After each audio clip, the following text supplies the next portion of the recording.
This what it be name? Yomi. I don't understand them. The way when Yomi to they talk, you understand? Sometimes I don't know why whether Yomi they look. He go just sit down. He go come out. In short, welcome to my channel. I beg if you never subscribe, make una subscribe, hit on the notification bell so that anytime when I carry gist they come, una go dey see am. So for those when they go, they come, God go dey bless una. So my people, make we enter today gist. Make una hear wetin Yomi dey talk. I no understand Yomi. Ma bere imbo leti blame. Gbogbo tẹ́ sọ yìí. Ngba tẹ́ rí. So àwọn all station settle náà ló ní kẹ́ má lọ sí police station mi. So àwọn station settle náà ló ní kẹ́ ṣe kíni.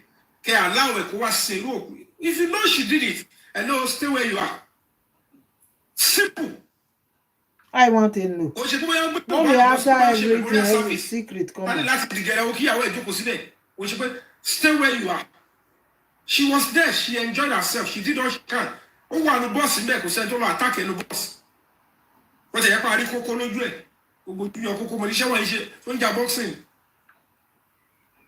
So the fact remains that asking these questions are victim. Is absurdity. How can you equate that to video victimization when these are obvious reality that not even your family can accept that? To make get you know come see. So it makes sense now. To gag people and not allow them to speak the truth. Because you know to get obvious fact. No matter how powerful or whatever they do, without truth coming out. It can never go without anybody. Let me get by 20. It will still come to fall. The guy will still get justice. Was he? Who follow Babura? Justice is calling. What is summary? The bitter demo.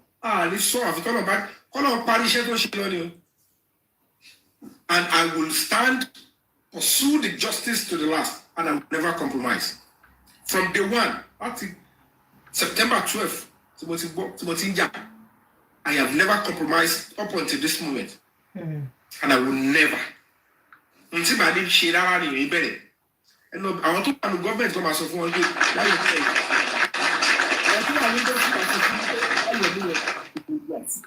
I will never sell my own conscience for a pot of porridge.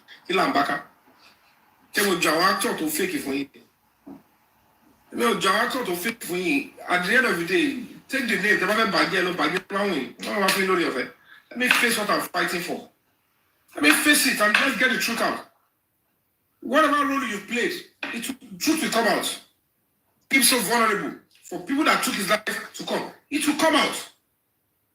And then they will tell you the truth. This you have done, this is what you have done.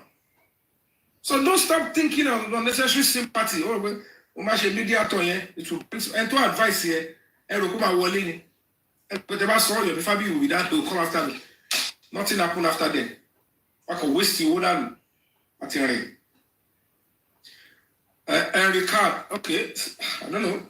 I don't believe anything on block. I don't know who blocks you. So that is what we are saying, and that is what we'll continue to stand and fight for. Tobagani lady is absolutely innocent, or she was being naive, or she did something, then we know. But it's not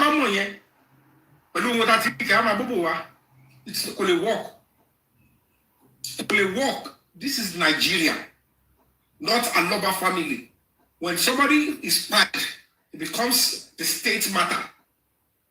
The governor will not openly support you. That is sort of publicly. The governor must publicly.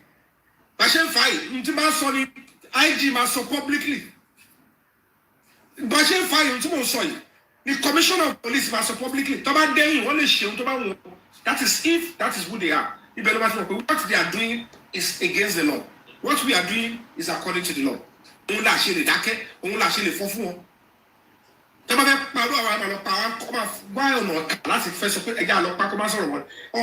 I've committed a crime and get penalty.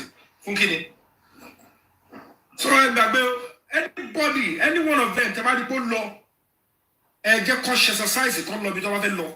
They still have, you must hold the presumption of innocence, no matter your education or your exposure, no matter what it is, no matter the case you are holding, you must hold that presumption of innocence until the person is proven guilty and is adjudged guilty by the court of law or a competent court of jurisdiction. And that is when you will know certainly there is no two ways about it. The person will pay for whatever they're being charged for. So, Opio, Adurao, Darosha, Spendio, all of them are still innocent. Even the nurse, she's still innocent.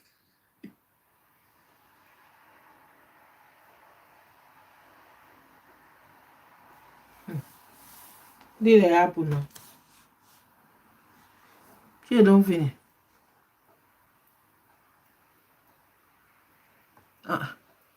So that your innocence will either be substantiated or will be negated by a true position of the court.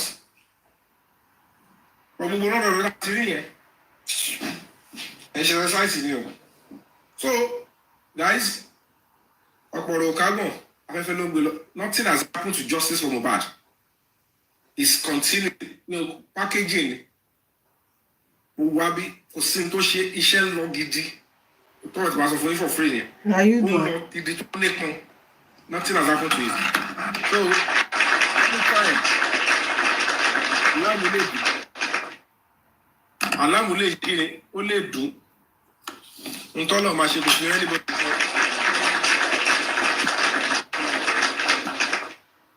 so thank you guys.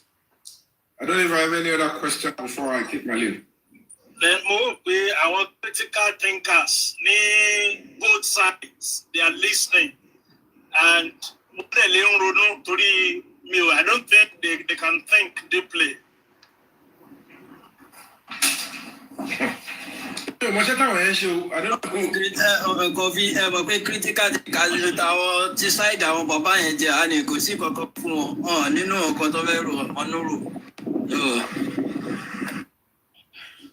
No, I don't know what role they are playing, but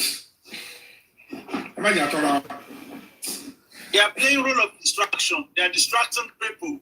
Right now, after the driver came to inquest and gave a lot of information, nobody said anything about it. But what they've been doing is to be distracting people. Like Gatalene, Latilola, Yomi, that is what they've been doing ever since. Nothing sensible from them. No, it's quite pathetic, like you said. Quite pathetic. Key questions that either side should be asking. Number one, Baba Mohbad, let's take it for free that you're looking for justice for your son. Whatever informed the decision to change from the 12th to 11th, do you know that by implication, it means that affidavit tell us swore to ye, o mi pe eni eri to fẹsẹ̀ múlẹ̀ Mohbad 11 ló kú. Now. Ìyẹn túmọ̀ sí pé nurse yẹn tí job association, the human rights community can actually look into the face of the governor, the commissioner and attorney general of justice and say, how did you come about that the nurse actually treated Mohbad? Because if the nurse confirmed she treated Mohbad on the 12th, and there is a key evidence to substantiate that Mohbad actually died on the 11th, it means the person you are charging to court, if we go by the 12th testimony, she never even met Mohbad alive. Not be that one that they tell you. So why are you even giving her Miss Denemo as whatever? It's absurdity. And certainly, when you look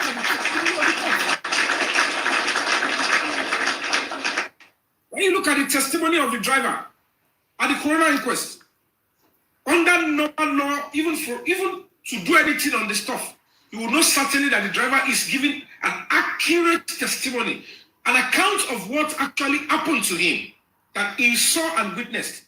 I was in front of the house when we came back to the house on the 11th.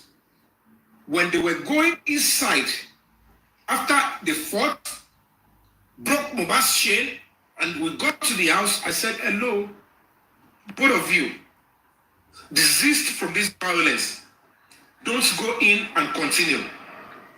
And one of the parties now became a victim. That means Mohbad was not bleeding. Because if he was bleeding profusely, according to the police, make it make sense. Is it possible for the driver to see Mohbad to be bleeding profusely and still say go inside and go and sleep? And say don't go and fight? It happened outside when they came back from the police in Lagos State should look at themselves.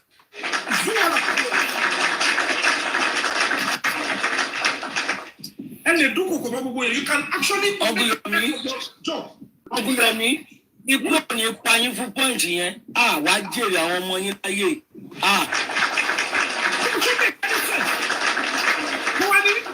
Go inside, they bleed profusely. When it was 3 a.m., the lab process. This absurdity. Why are you taking this country backward? Because you have a position in government. And you don't go near Nigeria. And the people that are trying to give you, it's not making sense.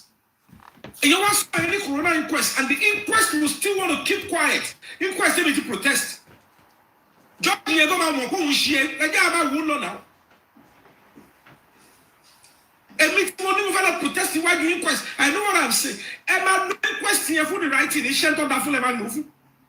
And all of them are sitting there. They're saying they're looking for victim that is being victimized. And they're saying that Baba he left any confession to Kodai. None of them have come out to say the driver was lying. He can't lie with that kind of assertion. At the end of the day, it means Mohbad was not bleeding when he went inside. The driver had been on delay. So certainly, the bleeding profusely that was confirmed by the police and the bleeding profusely that was confirmed by those that rushed to meet the driver happened after Mohbad got inside. So if Wummi was not responsible for it, not only the bleeding Mohbad, at least she is the wife. What happened to your wife in bleed in 3 a.m.? So if that kind of a person now is in Tanzania, she's traveling on travel by the question, but the fellow she jambu. Come and feel the question of Boshe law. To the bottom of Mwasa Kanawa. To the end of a mark exam over Nigeria, over my body. So the question is, Adura, Darosha, Wummi, what led to bleeding of Mohbad 3 a.m.? Because the driver said this on oath. And then, go back to it. Baba now said, almost 11 loku. Because what he realized is that the truth will eventually be unveiled. How will you allow it? Ṣé orí táwọn ṣe pẹ̀lú social media ṣé torí báwọn ò gbọ́ òótọ́ ni àbí torí àwọn kọfẹ́ jẹ́ kọlọ̀rọ̀ sí and they just don't like I'm not going to run my life looking for who will love me. Just do right by my side. Do right by my side. Domestic violence, we have said, is unacceptable. Don't break it. And if that is what you are defending, then the people would have to question who you are. And then, tangible,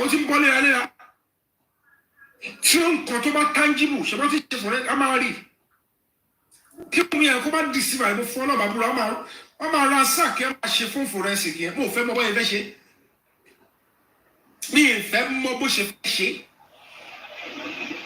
I will get that one thing that will make torí ìpọ́n yẹn ló máa jẹ́ kí mi lè gbé gbèsè àbí kó wọ́ mi wọlé fún pẹ̀. Tẹ́lẹ̀ bá ti rí ìpọ́n yẹn, whether the NGO will not come for her fully, wọ́n ṣe máa ní kò ní wọ́n wá ní lọ gbé àmà wò ó báyìí. Torí pé ibi tó bá lọ ti pè wá pé wọ́n ti pè yẹn, ibẹ̀ lè máa fèsì. Nítorí kò sọ pé Lagos State, àwọn òfin wà láti Lagos State. Nínú ìṣe mọ́bí tí máa lọ tí máa ti lọ bá wọn lóhùn bẹ́ẹ̀ bí máa lọ protest bẹ́ẹ̀ pé kí ló ní tẹ̀ fún wọn kó máa arrest wọn. Ṣé bóyá nǹkan tó ti sọ ń gbà pàǹtí Yomi pàǹtí fake stamp ṣé gbogbo ẹ̀ nígbà tó transfer case ṣé mi ò lọ pàǹtí ni ṣé mi ò bọ́ta mi ìlọ́bọ̀ mi ìlọ́bọ̀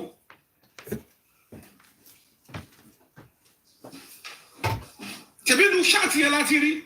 The King White was saying only something tell me only stream Arifa. It means Arifa was working with them there. Stream Arifa. We are storming the conference. Mukasi tafuna. Abi kate boni. Share it mo kanga Kofi.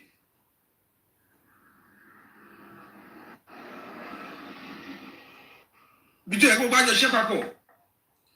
Ebu tembele ko fi so it's absurdity. Ombo igbiga de fún yín.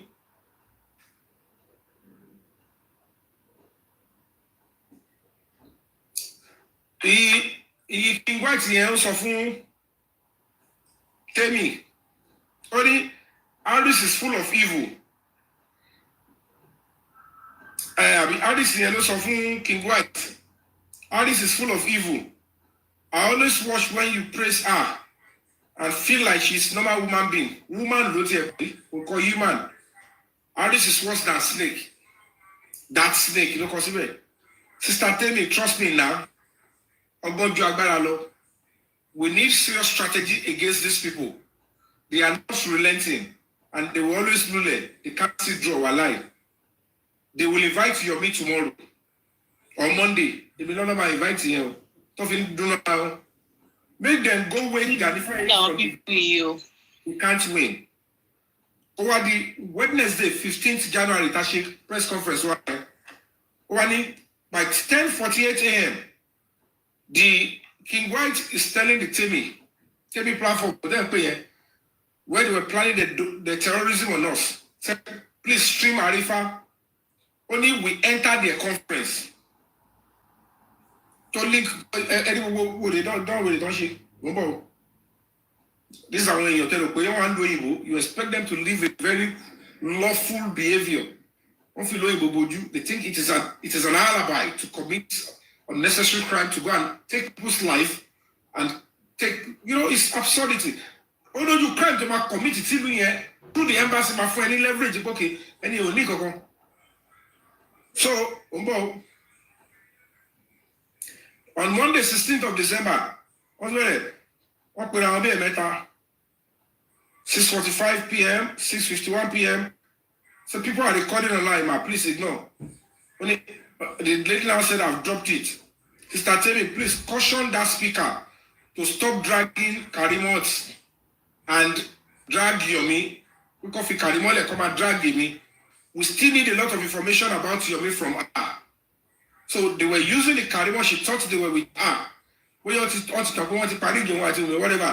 So, only internet. So, one Tony, they don't really care about her. And that was why, because they needed to extract information from her, thinking they want to know what I'm telling her. So, anything I tell the Karimo, she will transfer to them. So, àwọn yẹn ló ń jẹ́ kó yẹ pé sọ pé kí Karimo yẹn gbogbo tó ń sọ pé kò ṣe àdúrà ló ń bá mi sọ̀rọ̀. Àwọn tó ń jẹ́ kó yẹ nìyẹn pé kó yí wọ́n sọ pé èèyàn báyìí ni wọ́n ní kó sọ pé mi kó máa tèmi kémi máa lọ gọ̀m̀bọ̀. We'll stay off this very issue because I am not getting it. Don't understand what is going on. How many people will I keep stopping? I'm far from the phone. Where did I mention Wummi's lawyer? Bless me.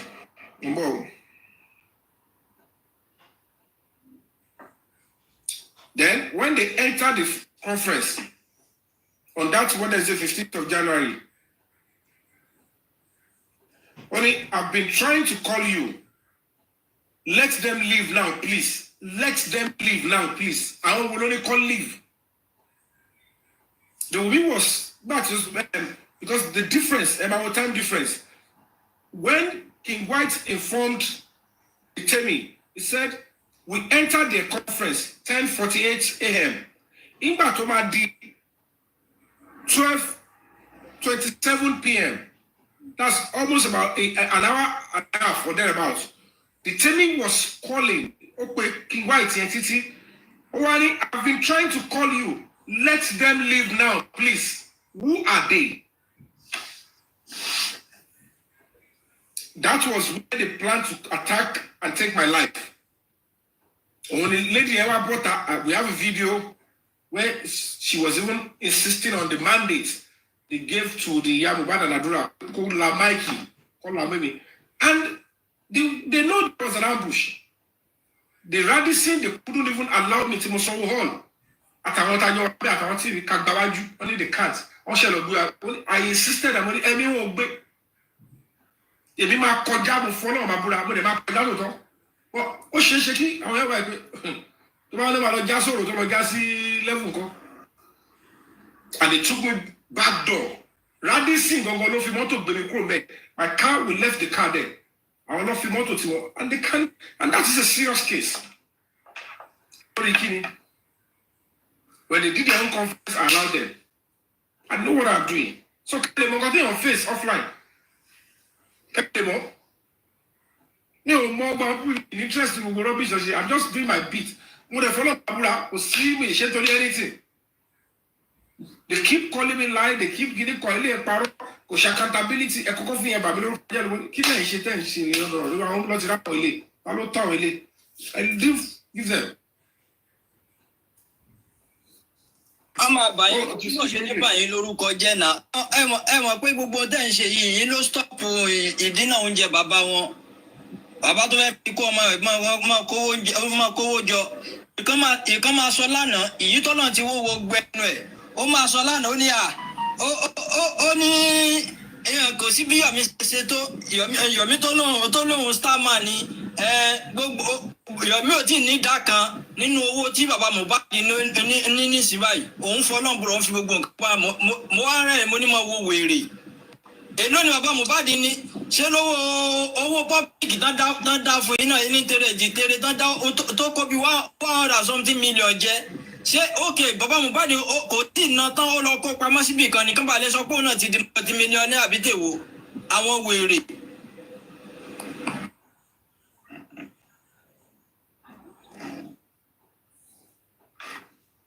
Sẹ̀lẹ̀ ti wọlé dé nísìn a máa béèrè lọ́wọ́ Joseph Alọ́ba owó tán dá fún ẹ because wọ́n dá fún ẹ pé bóyá kó lọ fi ṣayé kàbí kó máa fi hàn kọ́ wọ́n dá fún ẹ fún justice for Mohbad ní kí ni tó ná sí níbo ló ná sí kí ni tó fi ṣe èló ló ti ná bẹ́ẹ̀ èló ló kù ní tá à ń béèrè lọ́wọ́ bàbá yín nìyẹn ẹni kí bàbá yín jáde kó sọ accountability ẹ̀ jáde.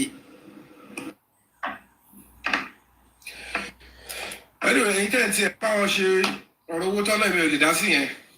My own is I'm pursuing justice. If Baba is focused on seeking justice for Mohbad, it is a reason for Allah to clash.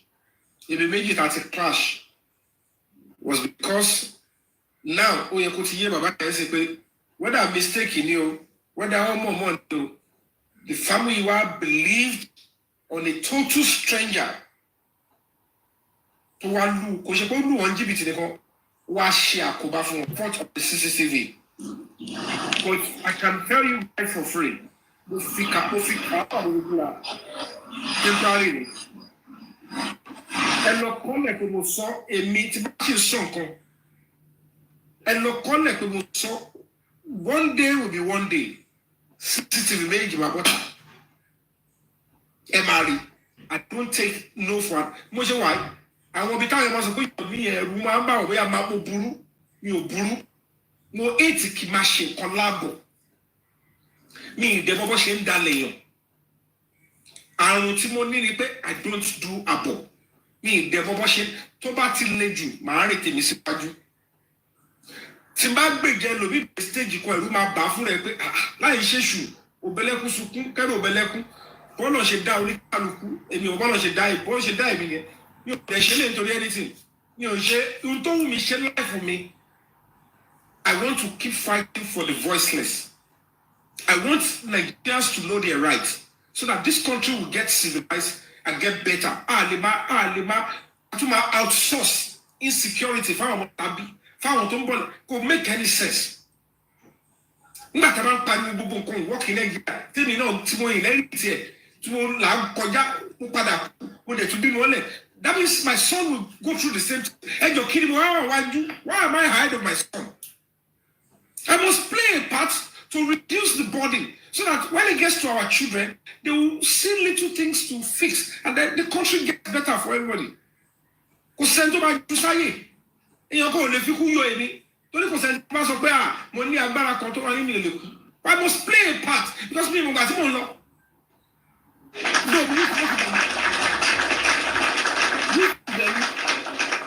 Gbogbo ọ̀rọ̀ náà ló wà ṣùgbọ́n mo fi kàábà búra pé a lè rí justice yẹn. Ẹ wo bí ẹ kò yọ pé ẹ kò pretend pé ẹ̀mọ̀ púpọ̀ wá bì torí wọn ò disturb èmi. Justice of Mohbad will slow down. In fact, stage tó wà yìí hot ju gbé tàbí ṣe but mi ò tí ì tó ẹrú tó lè sọ̀rọ̀ jáde until tí tó bá make sense. Mo dẹ̀ dúpẹ́ lọ́wọ́ náà pé gbogbo àwọn tó wá support ìgbà tí màá tó lórí ẹbí ṣe game. Àwọn tó support ìgbà tí mo wà ní Kútọ́nù. Àwọn tó wá dán mi lọ́wọ́ àwọn prince gbogbo ẹ̀ tó wá ṣe nígbà tí mo ṣe birthday. Gbogbo wọn ní pẹ́ẹ́sì tó wà lórí wọn. Ògbóyìnbó bí oúnjẹ mo rán àwọn tó fún mi lóúnjẹ mi ìsanwó orí justice for Mohbad ọlọ́dẹ bá mi ṣe lọ ọlọ́run sáré sọ pé tó bá jẹ́ pé àsìkò lẹ́fẹ́ block gbogbo ẹ̀ ní ẹni pé mi ò bọ́tà bèrè anything ọlọ́run dẹ̀ ṣe ní rọrùn mi ìtẹ̀lé láti parọ́ ẹlẹ́dàá sáré mọ̀ sí mi rí mo lè kórè sí ìjáde kí n kọ̀ blọ́ọ̀kì kẹ́gbó iṣẹ́ tó ti lọ wọ́n máa fún ọmọ àtọ́ àṣírí kan ẹgbà mi gbọ́ mi kan mo yìí bá kó gbó rìsíìtì yẹn jáde tó bá ṣe tán a bá gba justice end of this year we will do another account of Break the Silence Foundation we do it every year till last year every year there is accountability of this human rights organization bó ṣe yẹ kó rí ìníwá nítorí pé mo wá bá justice for Mohbad kí wọ́n sọrí human rights organization kí n sọ́jú kodò kí wọ́n máa ṣe nígbà tí wọ́n ń gbàjọ àrọ̀ra efu lójú 5,000 naira àwọn ọlọ́pàá béèrè 3,000 fún vulcanizer mi ní ṣèdọ̀tí yẹn ọlọ́pàá jẹ́ bá ti gbogbo NGO jẹ́ Nàìjíríà torí pé mo ti bá ń ṣe lórí social media but tó bá ń wọn lọ́pọ̀ gbogbo bí tẹ́ bà mí lórúkọ jẹ́ dé by the time mo bá get justice mo fi kàwá búra bí ìgbà tẹ́ ṣe nǹkan kan ni and it will now become a burden for all of you except a right turn and stand by what is right. I'm not after anybody. I'm a run for it. But we are now doing the right thing. Lori or justice for bad.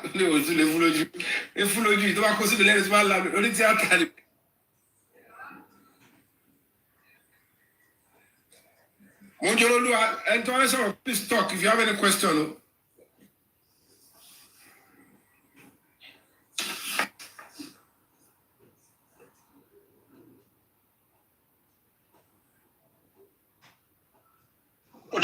People are a bit tired. Well, not really. You have said it all. We're just waiting for the trumpet to blow. So our so exactly. So we need to doesn't make any sense. Doesn't make any sense to me. Because everything first suppressed by what the about you actually macro show delay you could long colesi. You better put me about Pusaloni, unless you let to shade the culture in the Lovashi, Abu Bolo. I want to Magatokan in life. Magatokan life. What about any social media? Yeah. What have you done? You are in Nigeria, or people who wash it, who are fast with my below culture. Shape up a line, no royal machine. I think you like it.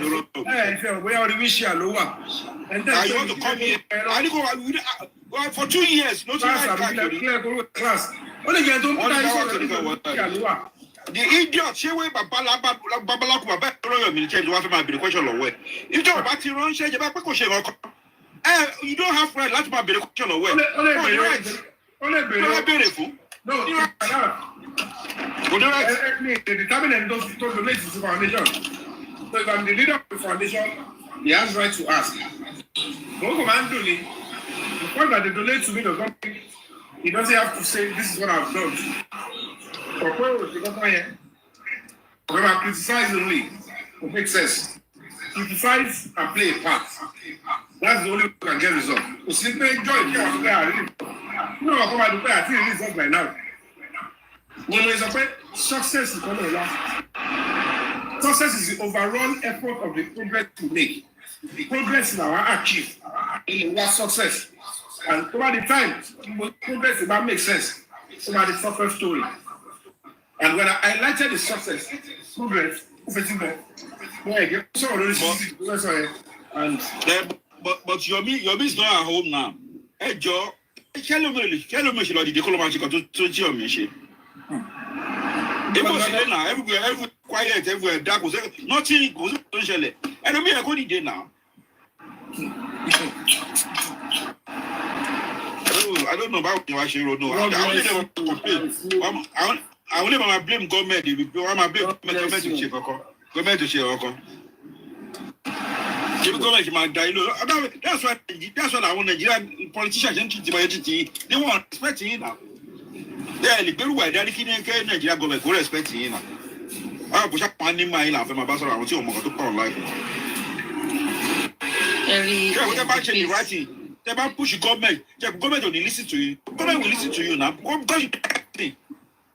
I go to read that this is in our way on Fusu or the day. I was about to phone 10 naira. You want it to. Money.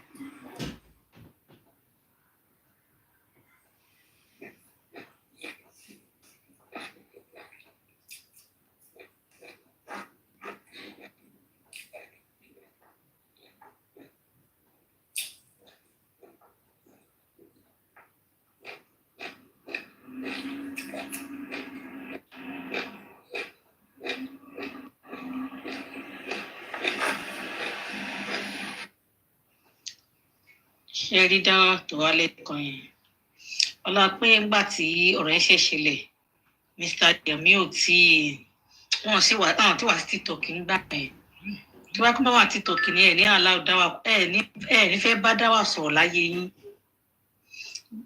dáwà ní spíkà Kàrímọ́ ńgbà tọ́rọ̀ yẹn kò ṣẹlẹ̀ ní yàjò ibẹ̀ ní Kàrímọ́ kọ̀rọ̀ tó fi tọ́ give ẹ̀rọ láti sí pé mo pé bàbá fún odidi 4 hours pé ká má sí Mohbad wọ́n sí Mohbad lóye wọ́n sí Mohbad ní Gbàgádà wọ́n sí Mohbad ní Gbògòdò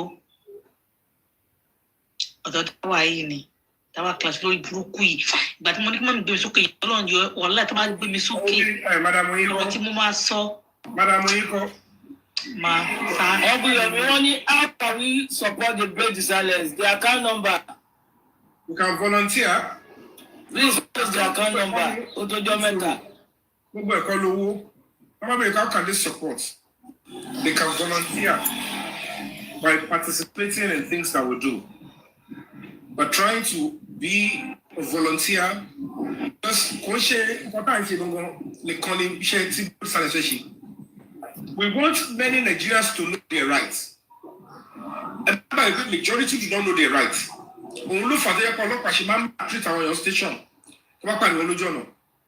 And it is when you are able to explain to them quickly in a word that they will understand.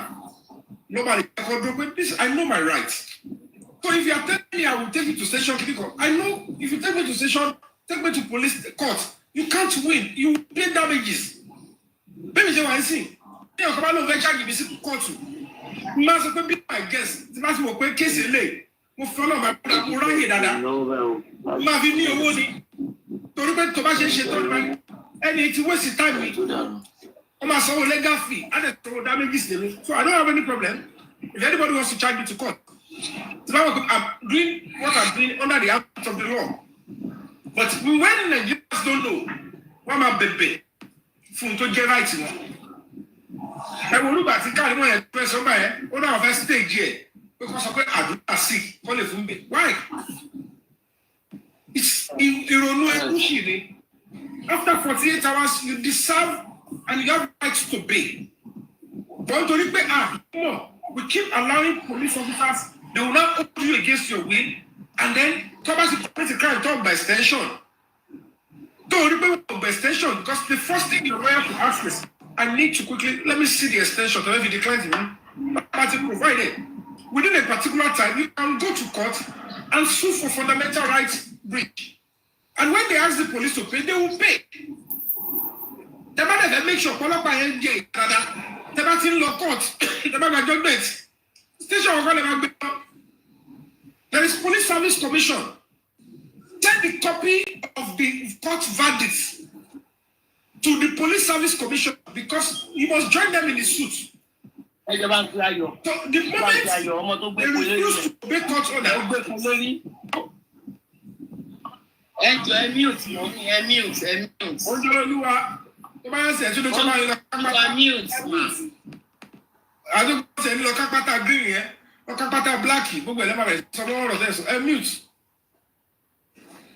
gbogbo àwọn tó yàn máa gbọ́ tó máa fún ọ̀nì kìíní tó yàn máa lálàkàlà ó ṣọwọ́ wọlé sùn oúnjẹ olólùwà.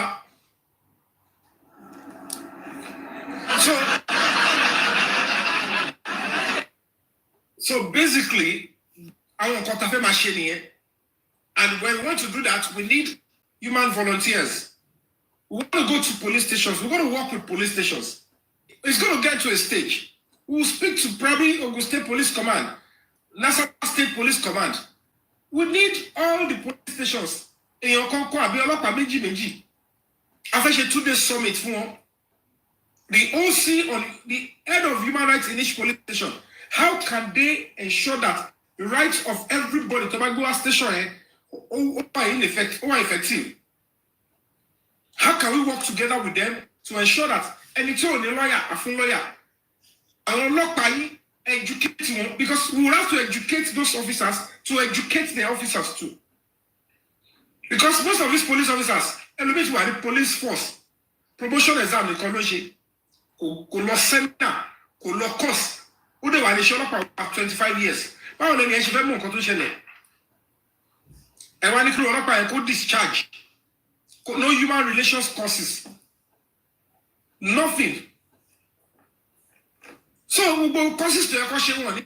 So these are things that we want to do. So we'll go beyond Commander and Jack from Justice Mohbad Nico. It's beyond staying on the streets and protesting. So if the person now feels like, oh, this is what they want to do, then you now say, okay, let's donate towards it. They cannot donate their token. We were calling it 100,000, 50,000. And let me donate 10 naira, 20 naira. It's not my money. Nobody has ever, nobody, all of you, I need to come and one down for me. Don't give me a down for you, Yomi Fabiyi. Or send it down for me. They are donating towards the Break the Silence Foundation. They tell me, NGO. If people have money they will contribute to, all I just want to do is let me give back. Let's deliver. I only stop doing what I'm doing to focus on this so that I can deliver on this mandate.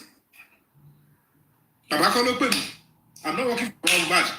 But I'm ready to work with him if it is to synergize and get justice for his son. But that doesn't mean I'll be now saying, okay, all about our activists to Kuna.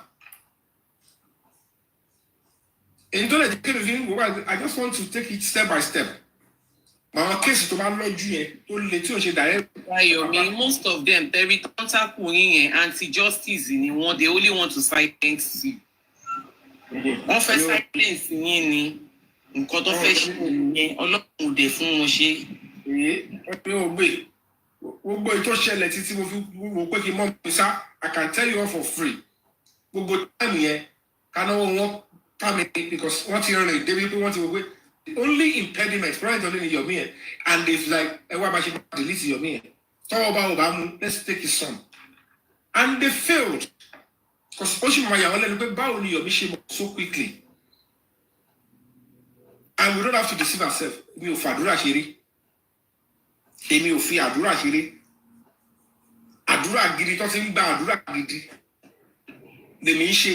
Orí mo mọ ohun tí èmi mo mọ. Mo orúkọ kúnlẹ̀. Wọ́n ní wọ ọmọ ló ọmọ sòtọ́ mi sọ yẹn. Máa gba òótọ́ ni. Nígbà tí wọ́n wọ́n tó try ti ló sọ ọ́ sẹ̀ǹdẹ̀ sí ni wọ́n ní Yomi yẹn. Ládùúgbò wọn ta plan against them. Tam plan. It keeps escaping. Wọ́n mọ̀ gbà tó pariwo síta.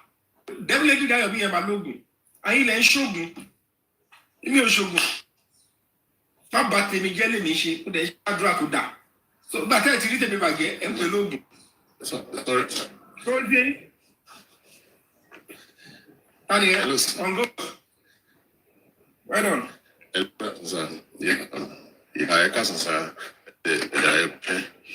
Actually, I'm not against those that come up, But she plenty. One create for the cure for Australia. Now pick your words and go to their platform. Go start writing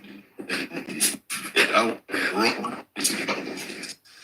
How will go now time with more people?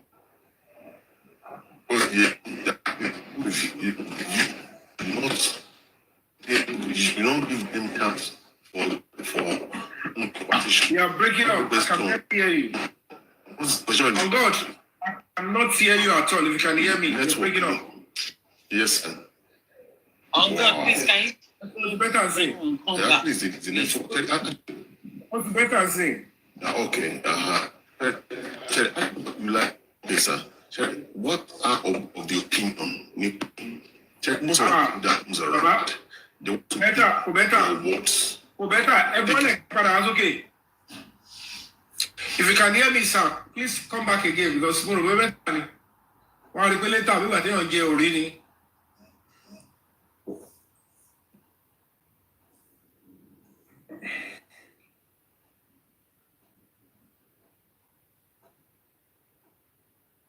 On God, please accept the invite. I want to send the invite.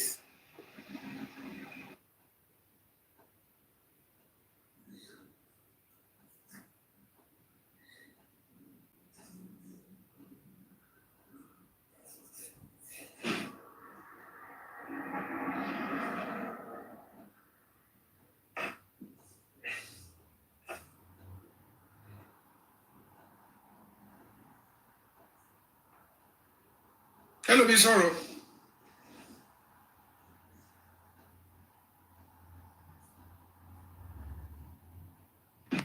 He's back again. Okay. Yeah. Thank you very much, sir. I'm working on that today, so network in the airport. It's all right. Actually, but some of these people, they just want to come and just create and just get something to talk on their platform, not to create the wrong narrative, and it will now start giving problem to a number of people who are mislead a number of people, and those are some of the things we want to guide against. Oh yeah, that's what most of the parties are trying to guide against. Emma will engage with every question. They should just ask their question and get away. Answer the answer question. You come about any dialogue. Once you start having the dialogue with you, on my recording, on my screenshot, on my velocity page, you want, and start creating wrong narrative of such. And mama slow down the number of things that the right things you are really doing. Because they are not interested in the truth, they want the lie. And lying no mama creates more problem for us. Mr. Yes, sir. One of the things I want to say. Let me be honest with you. They have every right to believe that what is going on is widows' victimization. They have every right to believe her. They have every right to stand by the lady. And whether we all like it or not, whether we all like it or not, the young lady is trying to speak the truth halfway. And she's trying to cover up some certain things. And be that as it may, though half truth is worse than lies. And to man saw Otoabo, only to parallel. And it's easy for people like that to want to tilt towards that because whether we want to speak the truth to ourselves or not, she was the wife. They were both young. So it's a natural thing for some people to say, let me give this lady a benefit of it. Come on, rule. Do you understand what I'm trying to say? And what if you become if you're sick, when people child has a escape route? What if it will be so simple that it is Dabola so simple? And you're no force to make the last so.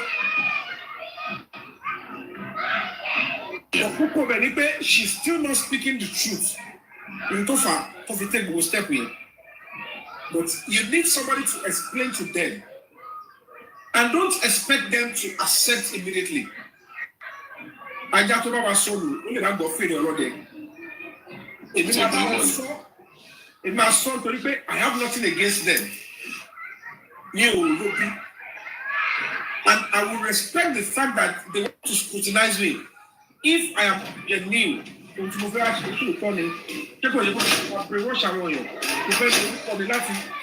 text anybody up. And I have to explain to them, I have nothing against the young girl. If you go back to my page on Instagram, hello, but to go about the cooler time here, at the point in time, go back. You will see that I posted her with Mohbad. I empathize with her. Irú ìtọ́ parọ́ pé mo block mi yẹn, mo rán ni mi ò block yẹn. Ibẹ̀ ni mo ti fura sí. Irú ìtọ́ sọ pé ó tún parọ́ kọ̀ mọ́ mi náà tó ní wọ́n ní kí n lọ sí command kí n wá wo fídíò. He knew she was lying. Because ìṣojú gbogbo ẹni mo ṣe fi lọ sí command yẹn. They refused to show me the extension of the video. So the fact, but she knows what she's doing. She knows what is in that video. So for her to also be joining them to shield it means we will continue to question her and we will keep aside anything widow. Which she status in yellow facing. She's not a widow now. She is a suspect. In fact, they all of them in the house at that moment. So we don't come by. It's not the only one. I want to tell you, if after the clear explanation to the official, if after the clear explanation to the official, somebody, I can see.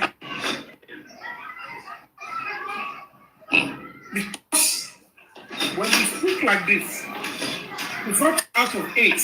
It's not because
tó bá padà bá dé ẹ máa fọ́ lẹ́kùn.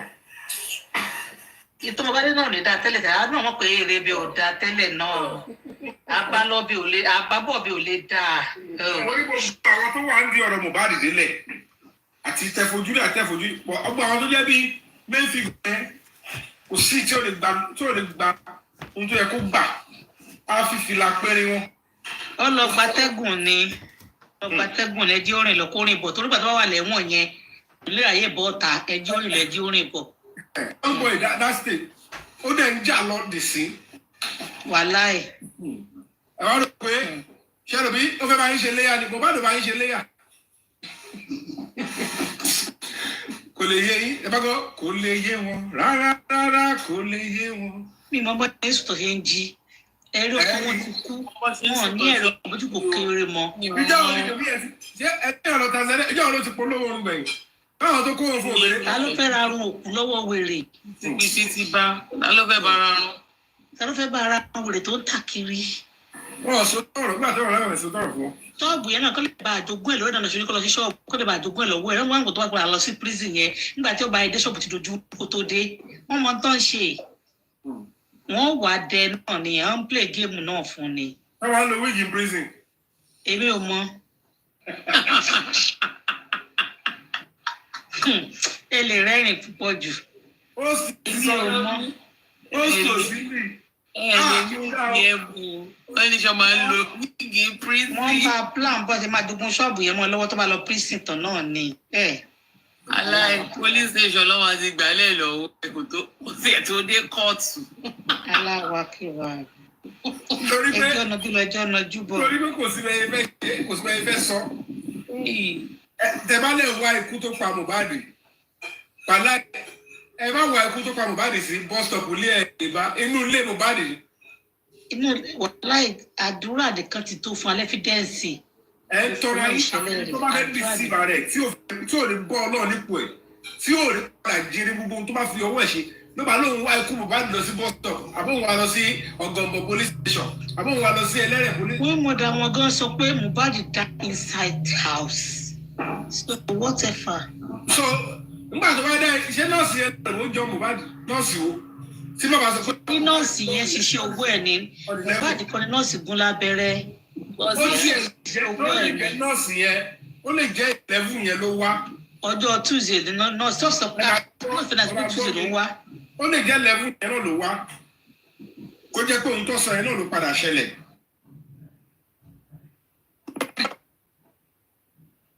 pé kí la lè fi tọ public tó bá dẹ̀ pa stage yẹn òun ló dún àní kò possible kí nọ́ọ̀sì yẹn lọ́njọ́ yẹn ta ló bí ẹ gbà bí bóyá ṣẹlẹ̀. ṣé ẹ pé nọ́ọ̀sì tó pé òun sùn bẹ̀ mọ́júmọ́ ṣe pápá sọ pé nọ́ọ̀sì tẹ̀lé wá sí hospital tó níbẹ̀ ló ń sùn mọ́júmọ́. the question now is ibi tí a bá ti mọ̀ pé òótọ́ ni pé tó bá kó òun sùn bẹ̀ mọ́jú ohun tí a gbọ́ ni pé on the 12th tí bàbá lóun débẹ̀ on the 12th yẹn ni wọ́n gbé òkú yẹn kúrò pé Ìkòròdú ni òkú Mohbad sùn. so bá on the 12th tí Mohbad kú yẹn ni ṣé Ìkòròdú ni nọ́ọ̀sì sùn kò tó bá yẹ kó fi lè sunú lé Mohbad on the 11th sí 12th àárọ̀ 12th ló sùn. bẹ́ẹ̀ni. So what are we talking about?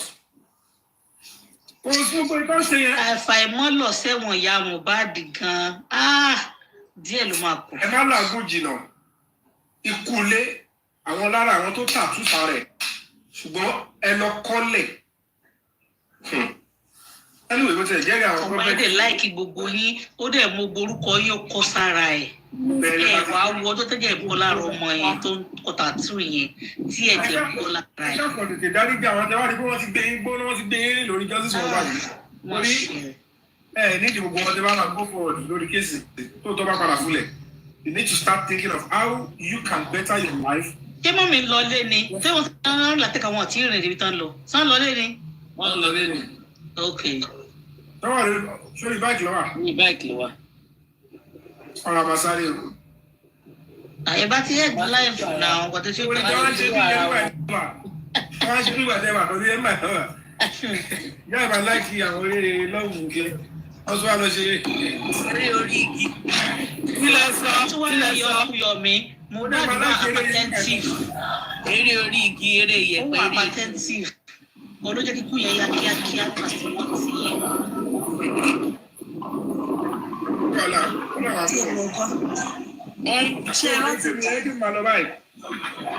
Òbí ti fún lápátẹ́ńsọ̀ rẹ̀ dì wọ́n ti wà ó tún apátẹ́ńtìfù tẹ́lẹ̀.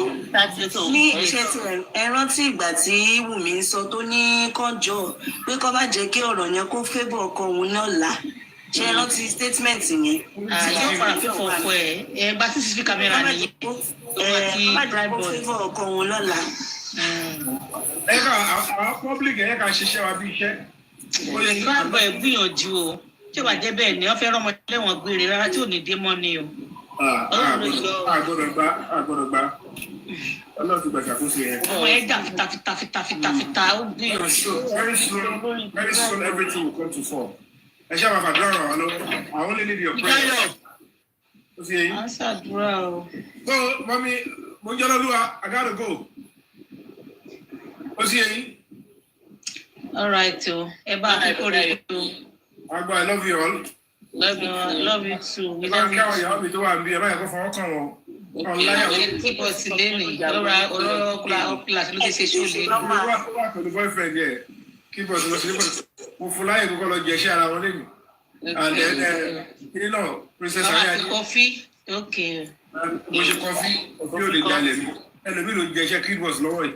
Okay, kọ́mpútì ló yá ọ̀dà fún yín náà, kọ́mpútì ló yá ọ̀dà fún. Ó lè àárín adé, mo ní kí ẹ náà lọ gbádùn ara rẹ̀. Ní nǹkan tó dà ó sí fẹ́yàn fún. Ó lọ gbádùn ara wọn. So, tó bá dẹ̀ kó lọ́kọ̀ sáré yọ wọlé bàbá ń dágbé. Báyìí táwọn yẹn fi lọ, ẹ̀lì sáré gẹ̀ mọ̀ kẹ́kọ̀ọ́ lórí aago. Kí ló tọ́ bẹ̀? Ọ̀làbù fún ọlẹ́kọ̀ọ́ lọ gbádùn ara kí ló lọ láǹkọ̀. Bye bye, I love you all, bye bye. Love you too, bye. Uncle Yomi, bye bye. Ẹjẹ́ káwọn náà máa lọ lé.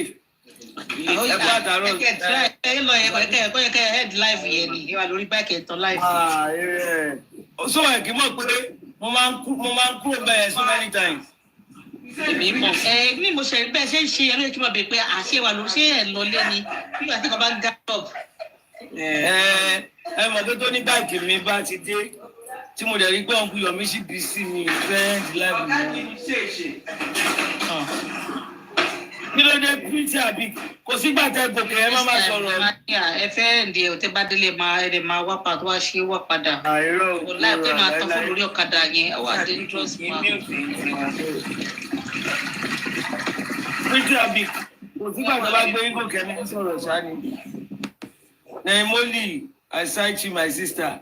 Lẹ́yìn.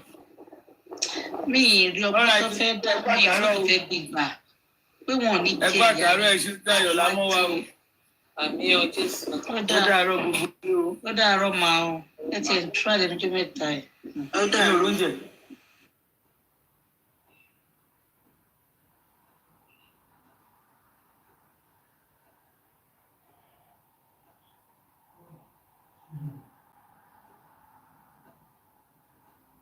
ولا يبعت له الا لكن انا بحب كده يا كاش. والله انت بتحبه شديد. لكن ده صدقوا وقسما بالله يا ناس انا رحله ليبيا دي بحسبها زي انا كنت في حلم كده والموضوع ده بس مشى يعني توفيق من الله ولا موضوع انا ما بنصح الشباب نهائي مع انه ده اسمه كابوس يا افريقيا لكن الحمد لله انه طلعت منه على خير الحمد لله. الحمد لله والله مع انه سبحان الله قسمها مفروض الزول اللي انا طلعت معاه حلتنا هو تمام. فتخيل الرجل ده هسي استقر في ليبيا وبتاع وعمل مشروع هناك بغالة تقريبا ولا كده. فشوف المرات الدنيا ذات الواحد بخطط وبعد ذاك الحياة بتمشي عكس. تسلم يا خالد. فكان معي صاحبي معانا فربنا ما وفقه ومنا بقت له ليبيا خيرها يعني هسي لو قلت له تعالوا ربما يقول لك ما في طريق. حكاية دي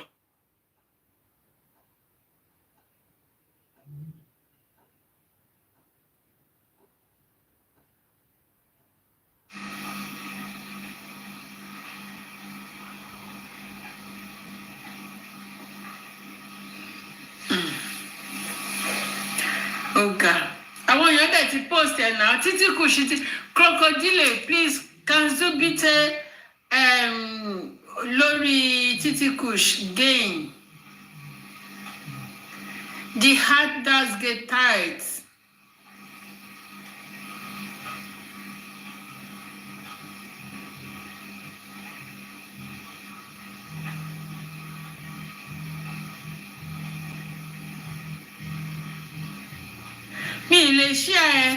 You cannot click on it. You cannot click on it. Nǹkan tó wà ńbẹ̀ nìyẹn. Lórí níbí báyìí, you can't click on it.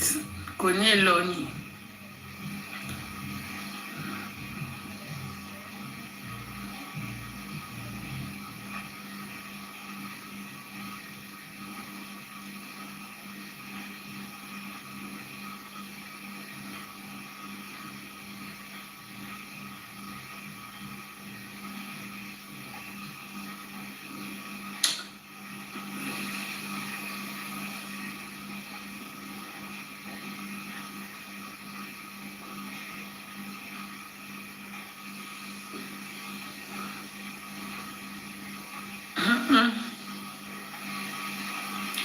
Aláyàn wèrè.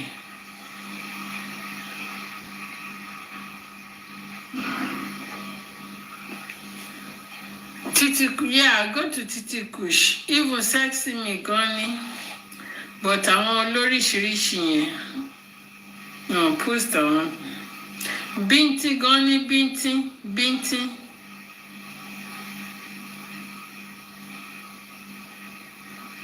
Binti have it too.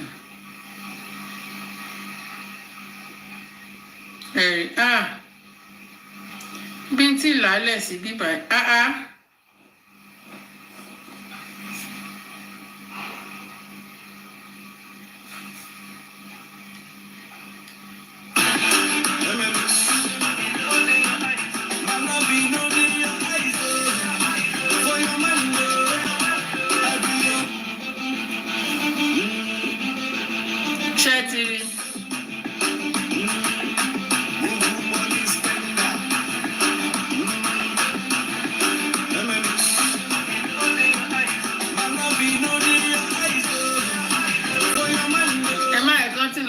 Eléyìí tó bá ti lọ suspend morogo ni. Why they play music? Why don't we copyright? Oh, copyright you won't give me too. Ọ̀rọ̀ ayé tó máa kọjá bó tó wà yẹn. Kárí Wùmí nìkan bí èèyàn burú. Nǹkan máa jẹ́ lọ́nà tí ń jẹ́ yẹn, wọn lè kọjá bẹ̀. Ṣe we should go about it. Ọlọ́pàá tó ń sọ̀tọ̀ pẹ̀lú àwọn at the time tó máa dé stage kan, you will see whether ṣé títí wa ló máa padà mú dúró àbáwọn tó pa èèyàn lórílẹ̀‐èdè Nàìjíríà. When you see a human rights organization and somebody like myself, I have paid my dues in the entertainment industry. And I know this from me shortcoming. So when I choose to stand by the public for pursue case like this, I know what I'm pursuing. More than my job, so anybody jubilating, anybody try, if you talk for no money, and you come and London or Canada, and share falafolo, Emma will. It is when you get to know them, not be shady. When the government eventually stand by us and say you have done the right thing, we should go about it. We give you kudos, and we cannot deny justice this time. So, Lagbaja, Omolagbaja, Pabo, Kamedru, bye. Ìgbà ẹni máa mọ̀ bóyá ó máa ṣẹlẹ̀ àbí kò ní ṣẹlẹ̀. Tó sì yẹ kọ́ mọ̀ sọ. So, gbogbo ìtọ́ ń tọrọ àwọn yẹn tó ń ṣe gbogbo ẹ̀. Báwo lọ? So, ẹ sì rí. Wọ́n sọ títí gbà tí King White yẹn tó bẹ̀rẹ̀ gbogbo ẹ̀ tó ṣe yánpọnyánrin tó fi di pé ó dé bẹ́ẹ̀ tó dé kóòtù. Gbogbo àtọ́ gbàdúrà ìyá Mohbad ẹ̀ tó bá gbọ́ sí ìyá Mohbad sọ̀rọ̀ a day before kó tó di pọ́n kó àdúrà tó gbọ́ ẹ̀. Ṣèlú ẹ̀ máa rò kó bí wọ́n sọ pé Yomi yẹn kò sí kankan. Yomi yẹn tó ń bá mi ò máa yaṣọ ọmọ lọ́rùn. Yomi yẹn ò máa ṣe kinní kan. Nígbà tí mo bọ́ta sọ pé ó bẹ̀bẹ̀ ó tún bọ́ta ó lóun kọ́ bẹ̀bẹ̀ òun kàn fi tàn mí ni ẹ kàn béèrè pé kí ni ìdí tí ìyá tó bí Mohbad ṣe máa bẹ̀ mí within police setting ṣé nítorí mo commit crime ni àbí torí pé mo ń ṣe ohun tó dáa. So at the end of the day ìyá tí ò bẹ bàbá Mohbad tó bẹ̀ mí and the same bàbá Mohbad dẹ̀ ń tako èmi kò wó pé kí ni Yomi yẹn ṣe tí ìyá ọmọ òun tó bẹ Yomi tó ń jà fún Mohbad ọmọ wọn. And she came out to say later, I didn't beg him. Mo kọ bẹ́ńtò kí ló bẹ̀ mí fún? Kí ni ìyá Mohbad bẹ̀ mí fún? So at the end of the day, they will come out and tell you this, that, Yomi yẹn ò ṣe kí ẹ bèrè ẹni tó bí Mohbad tó tẹ̀lé ní lórí. There must be a reason why she was begging. It's not because I am hurting Mohbad. It's not because I am hurting justice for Mohbad. It's because I am doing something right, and she has no option there. The question now is, ẹ̀yin tẹ́lẹ̀ ẹ̀bẹ̀ Yomi. Ẹ̀yin tẹ́lẹ̀ bàbá kí ló ti ìyàwó yóò bẹ̀yìn. So it's because at the end of the day, Mohbad's spirit is standing by the public that are genuinely seeking justice for him. Ìdàgbọ́n náà yẹn náà parọ́ olóhùn bẹ̀bẹ̀. Ṣẹ́rò kú wọn ẹgbẹ́ yẹ kú tó ti fi lọ mí kú tó ní wọ́n fẹ́ bẹ̀ lọ mí. Nígbà tó rí pé mi ò tún padà gbọ́ tí mi àdé gbọ́ ọ̀tí tí Mohbad bá gba justice àdé ṣègbéraga sí ìjọba. The real police ṣègbéraga sí wọn. We work with the police, we work with the government. Wọ́n máa gbọ́ ọ̀rọ̀ ẹnu wa tó dáwà iná lọ́ọ́ máa ní ká bá wọn campaign. Ẹ bá wa ṣàlàyé fún wọn pé ìjọba yìí máa ṣe dáadáa. Ẹnu tẹ́fẹ́ ká lọ fi sọ yẹn. Ẹ bá gbọ́ tá a bá sọ fún yín sí pé ẹ fún Mohbad ní justice. Àwọn ilé ìtẹ́lẹ́fẹ́ lọ risk ìjọba yín fún. They can't risk that government for a family. They can't. Without any concrete evidence. Only the every lawyer. Bọ́dá Yomi ẹni sùúrù dáwà pa ẹ ti drop ẹ ní ẹ bá má drop ẹ mọ́ mi ẹ bá jẹ́ wá wí tẹnu ẹ.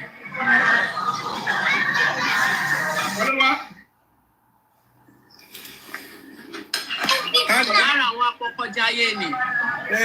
Ìyẹn ló pè ní dáwà class àwọn àfáà sọnù. Okay.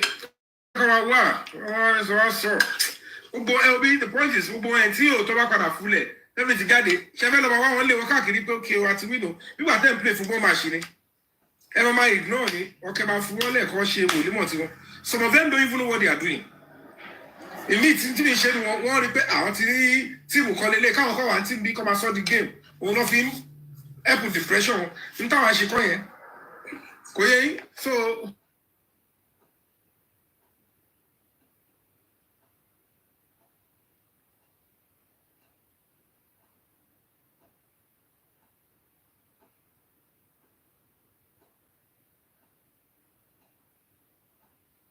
Àbẹ̀ bó tilẹ̀ wò kó rí. Ó ti gòkè padà.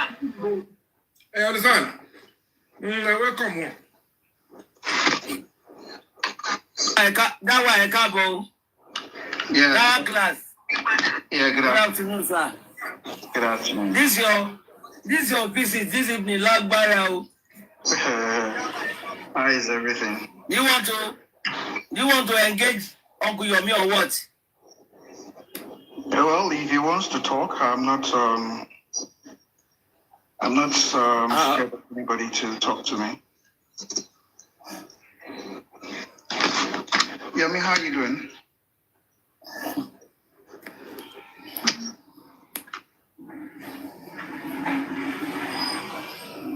Yomi, how you doing? Oh, sorry. Good afternoon. I never knew I would check. Good afternoon, sir. Good afternoon. I just have a bit questions to just ask that in everything you've done so far, can you just record a success of yours? Okay. No, before you can tell us his own success too first. No, you might not know because to be honest with you guys, I don't know malice intended. I'm hearing that class, I think this is the second time. Somebody said it 3 days ago or thereabouts. So I don't know whether you follow what I do or you don't, or you. But it's not really about success. It's about the progress. I believe in progress. In cases like this, progress will bring results. And it's not really about success. The progress we've achieved so far is that we've been able to identify, certainly, that we need to look inwards into those that were in the house when Mohbad actually, passed, and then we've been able to initiate our 2 press conferences to, further buttress and, if possible, dig out some facts that will lead us to justice for Mohbad. And part of his success we've achieved, or so to speak, in your words, is that one of those that took Mohbad's body to the hospital, who claimed he was called upon when Mohbad was injected, and he rushed all the way from Jakonde, his office in his bank. He didn't take permission from the office. He just jumped out of the office and he met them at home, such that he kept Mohbad's body waiting for him so that he can help them to Kuramed, which is just about 5 minutes away from Mohbad's house. So certainly he's facing 5 count charges for whatever he was trying to do in that particular aspect. Another part of it is that one of the individuals that was trying to cover up and form a shield around one of the persons that is meant to be the suspect, in Mohbad's case, which is Adura Shedra Kaloba, the guy Damilare Kolesho, which is known as King White. He made an attempt to silence us as an organization trying to get the facts out to support and help this justice for Mohbad. He attempted to cross us. He attempted to cyberstalk. He attempted to even take our lives. We were able to, because even the father was going on several national TV to claim that somebody has been obstructing and holding down his son against his will. But because he's an adult, he has limited power. That the government should help him to put the guy into serious caution. I can tell you for free that by the special grace of God, Break the Silence Foundation has been able to put him in his place and is facing 4 count charges now. And it may soon increase. The charges may soon be updated or upgraded. And trial is starting on the 29th of June, which is also a very good one. All these people, none of them was talking about them. And then one of the progress was we trying to dig deeper and get somebody with the name or the alias Zomo. This Zomo is a serious person of interest as we speak. And even at Zone 2, the police and detectives there, the record is a person of serious interest. And when we got to Panti, the State Criminal Investigating Department, the highest in Lagos State, they also made it a point of note that he's a serious person of interest and it must be found and properly investigated. And we were still on it. And those are the progress reports, because the ship of injustice that has been tilting towards this side, a lot of effort has been done to push that ship to be sailing towards this side. It's one of the progress reports was that we are now beginning through our discrete, efforts and interfacing with series of organizations. We're now turning it back, bearing in mind that we've been able to get the attention of the presidency. They are looking into the matter already. We've gotten the attention of the Lagos State House of Assembly. They are looking into it. We got the attention of the Commissioner of Police, though they were trying to play hanky-panky. They're also looking into it. Certainly, there are other steps that we've taken that are so germane. And we've been able to, put a serious light on the case. Because if you look at it, it was almost going down. It was nosediving and going into serious oblivion. So we're able to put up a peaceful protest, and none of our protests, no casualty. Somebody has been arrested, and the public and the government were listening to us. So these are the progress that we've achieved. And we know that when we put us all this, we are after all the all said and done, when all this progress comes to fore, when they begin to germinate, it will lead to a final success that will bring justice for Mohbad. Because whether you like it or not, we are hedging close. And I can tell you for free,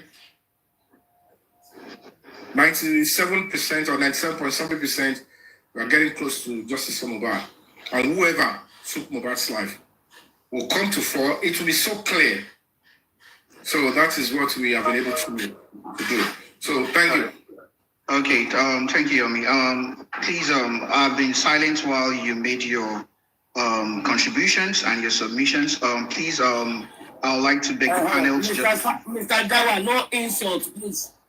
Mr. Dawa, no insults. I don't insult you. This page is known for peace. Let's okay. And we are not here to stress your training. Thank you. My voice does not look like someone who insults, so please we're both going to respect each other, please. Okay, now, thank you so much, Yomi, for your submission.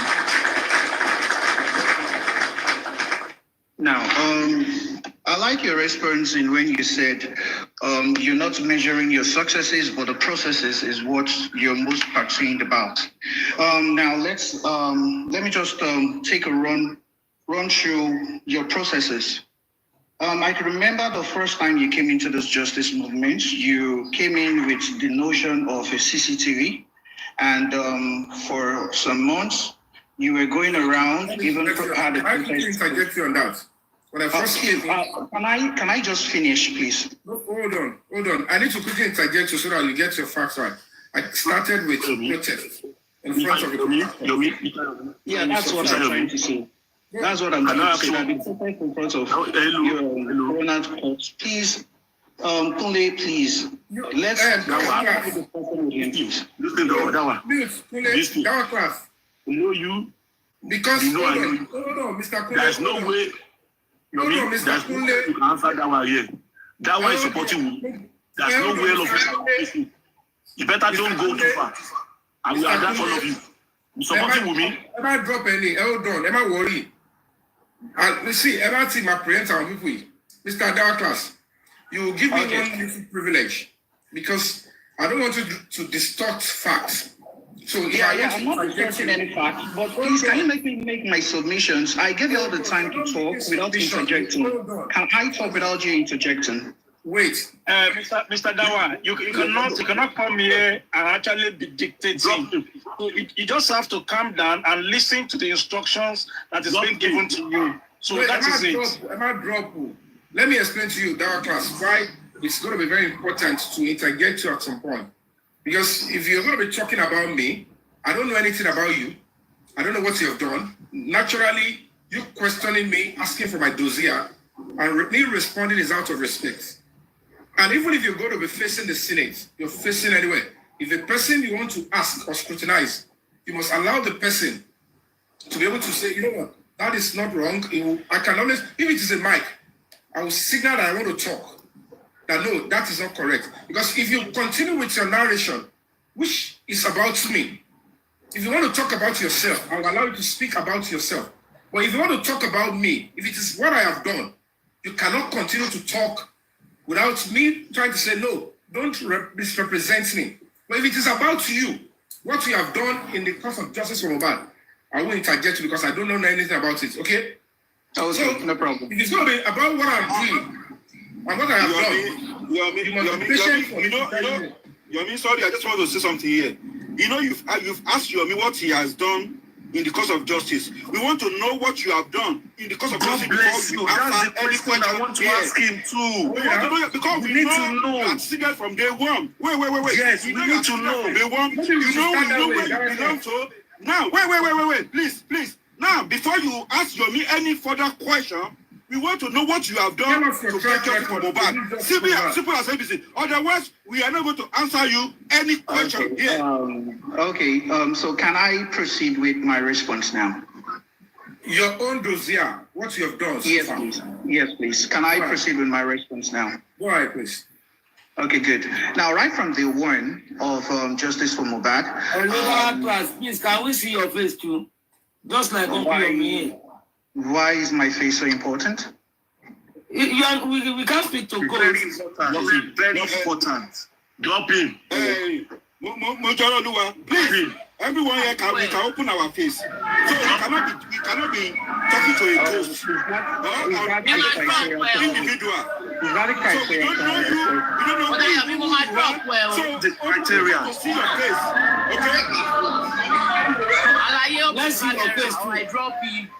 Let's see your face. Our class. If you want to engage Uncle Yomi, open your camera so that both of you face each other, man to man. You guys should take it easy. Take it.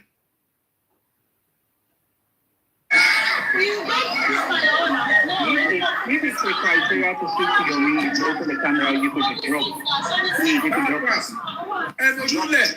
Monjola, please. Your face is very important. Here is Uncle Yomi now. You can see Uncle Yomi. Am I worried? Can you tell you? And I'm on Yomi, what all record it, but boy, record it was why all record it. So at least you drop it. Team on to offline. Gbogbo pátákópá yìí a máa jọ ṣe ní social media. N tó wà nílẹ̀ àwọn eléyìí ò lè. Ẹ jẹ́ kó sọ tẹnu ẹ̀. Ó kó bẹ́ẹ̀ látòrí track record tiẹ̀. What is good for the goose is good for the gander. Only one òjò yàtọ̀. If what is things I am doing is my own pro, what have you done? Okay, I have donated. If that is all he has done, good. He has right to the question. And I've answered him. Because you put me down. Comment section. Do you want him to be here or we should drop him? Yes or no? Leave him. Yes, I want him to be here. Let him start by, Mr. Ahmed, thank you for your own dossier. This is what I have done too. This is what I represent. Yeah, don't worry, everybody. Yeah. Let Mr. Yomi engage him. And Dawa class, please put a respect to Mr. Yomi's name. Don't just call him Yomi. Please, let's respect each other. Because Mr. Yomi called you Mr. Dawa class. So let's respect each other. It's not my dear brother, okay. Thank you. Please, you cannot tell us a very short period, 3-5 minutes, what you have done for the same cause that you're asking me a question about. I understand you may not have the kind of resources I have been exposed to. If you want to add that to your stuff, please do. Then we'll now pick it up from my own stuff.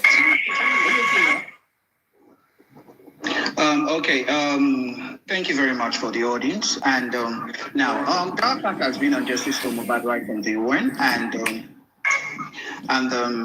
now I've stood with 4 main objectives. Number 1, knowing the cause of the death of Mohbad. Number 2, whoever is responsible for the death of Mohbad must be prosecuted, whether it's the son, whether it's the wife, whether it's the father, whether it's the son, whether it's the neighbor, whether it's a dog, would be prosecuted for the death of Mohbad.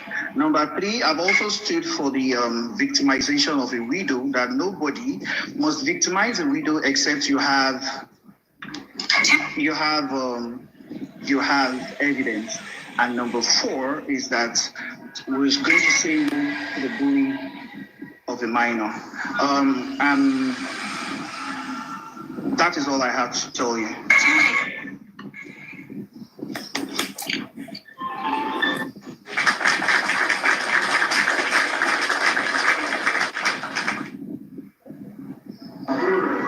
All right, go. You can go on with your question. Hello, drop it. Okay, I'm done. Go drop it. Yomi, let me ask you. Will you drop right? Yomi, let me ask you one question. If you are sitting for exam, maybe every time, you know that, but the person that marking your paper is going to fail you. You know that all 100% is going to fail you. Are you going to waste your time to go and sit for that exam again? That is if the person is even actually. You know that, you know your book. You know 100% that that is even the person is actually an examiner or even somebody who is of the caliber to mark my papers. Yeah, that's what I'm saying. You know you are if you try to mark your paper, you know that he's going to fail you. Are you going to go and sit for that same paper again? I will still say it. You know that 100% is going to fail you. Mark is there. Mark here, change the handwriting. It was one said that you know that this thing, no matter anything I do, okay, no matter anything, but don't let me show a sound. My effort on this case, no matter anything I do, this guy is going to turn it down. Anything I'm doing is going to turn it down for you. I know your fears on that, but I can tell you from straight, brother. Mr. Kunle, I'm sorry. No, Mr. Yomi, 100%. Yes, Mr. Kunle, we know. Mr. Kunle, Obi, let me let in the face. Worst case scenario, you would insult me. The core of the matter is this. He has said his own position. This is what I believe in. He never said, this is what I have done. Yes. Madam Mujala, let us allow him to look stupid here, you know. We can bring him up again. Yomi will engage him. Let the Yomi again just for 5 minutes or 10 minutes. Let him engage him. Let him engage him. He's going to look stupid at the end of the day. He's going to look stupid at the end of the day. So let's come. He just said what he believed in. He has not done anything so far. You understand? That is it. So, whatever the case may be, CCTV, I told him no. I started with protest in front of the coroner court. And protest is not child's play. He delivered on that. Don't get to me. Against all odds, even the protest, as she to succeed here, 2 weeks before the protest, and on Gogwe, you will see that the Aloba family from Baba Mohbad's angle are the first to go against the protest. If the limit were seen for but I said, let me take my time. Why would the same family, the same people that are seeking justice, looked into the fact that peaceful protest was going to be coming up in front of a coroner court in solidarity? One knock here off. Apart from those our key newspapers, Punch, Guardian, Tribune, and all of that, they even went as far as paying some TV programs. And they went about it and they discussed about me that why am I going to do this? The family said we should not protest. I said not on their lives. And a day before the protest, the first person that came to me with a narrative that he has spoken to the court clerk and they said they would suspend the court sitting because of a protest was the boss man. All because I was not going to be giving information. I never knew he was having the notion. He has sent me on errand. When, as an NGO, when I came in and everybody was, oh, Mr. Amin, thank God you are in. We like what you want to do. We want to support you. I never knew some hosts or some people were claiming that giving an NGO financial support means I even never knew that guy was going to think.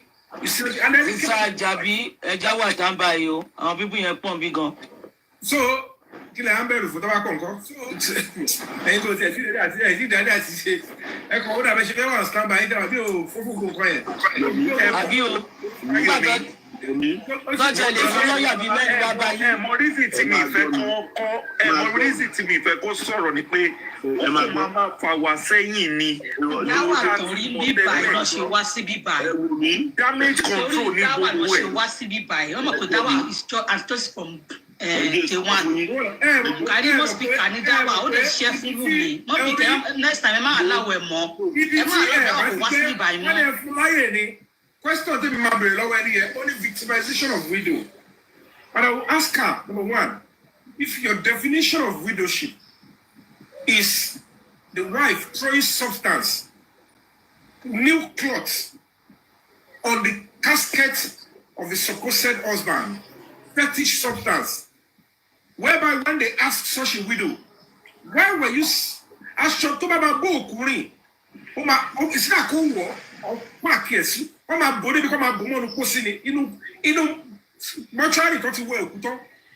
gbogbo aṣọ pátá òkú o gbogbo nǹkan tó fẹ́ kó tẹ̀lé òkú lọ ayé ò kì í fojú rí wọ́n máa páàkì ẹ̀ wọ́n máa wà nù bóyá lábẹ́ òkú bẹ́ẹ̀ wọ́n máa gbé lébẹ̀. At the end of the day, if the definition of this set of people, including this young man that came, if it means, I am saying, if it means that throwing cloth, throwing substance into the inside is... Yes, o ti já wọn lọ́rẹ́ kan. Ọ̀rẹ́ tó já wọn nísìnyí.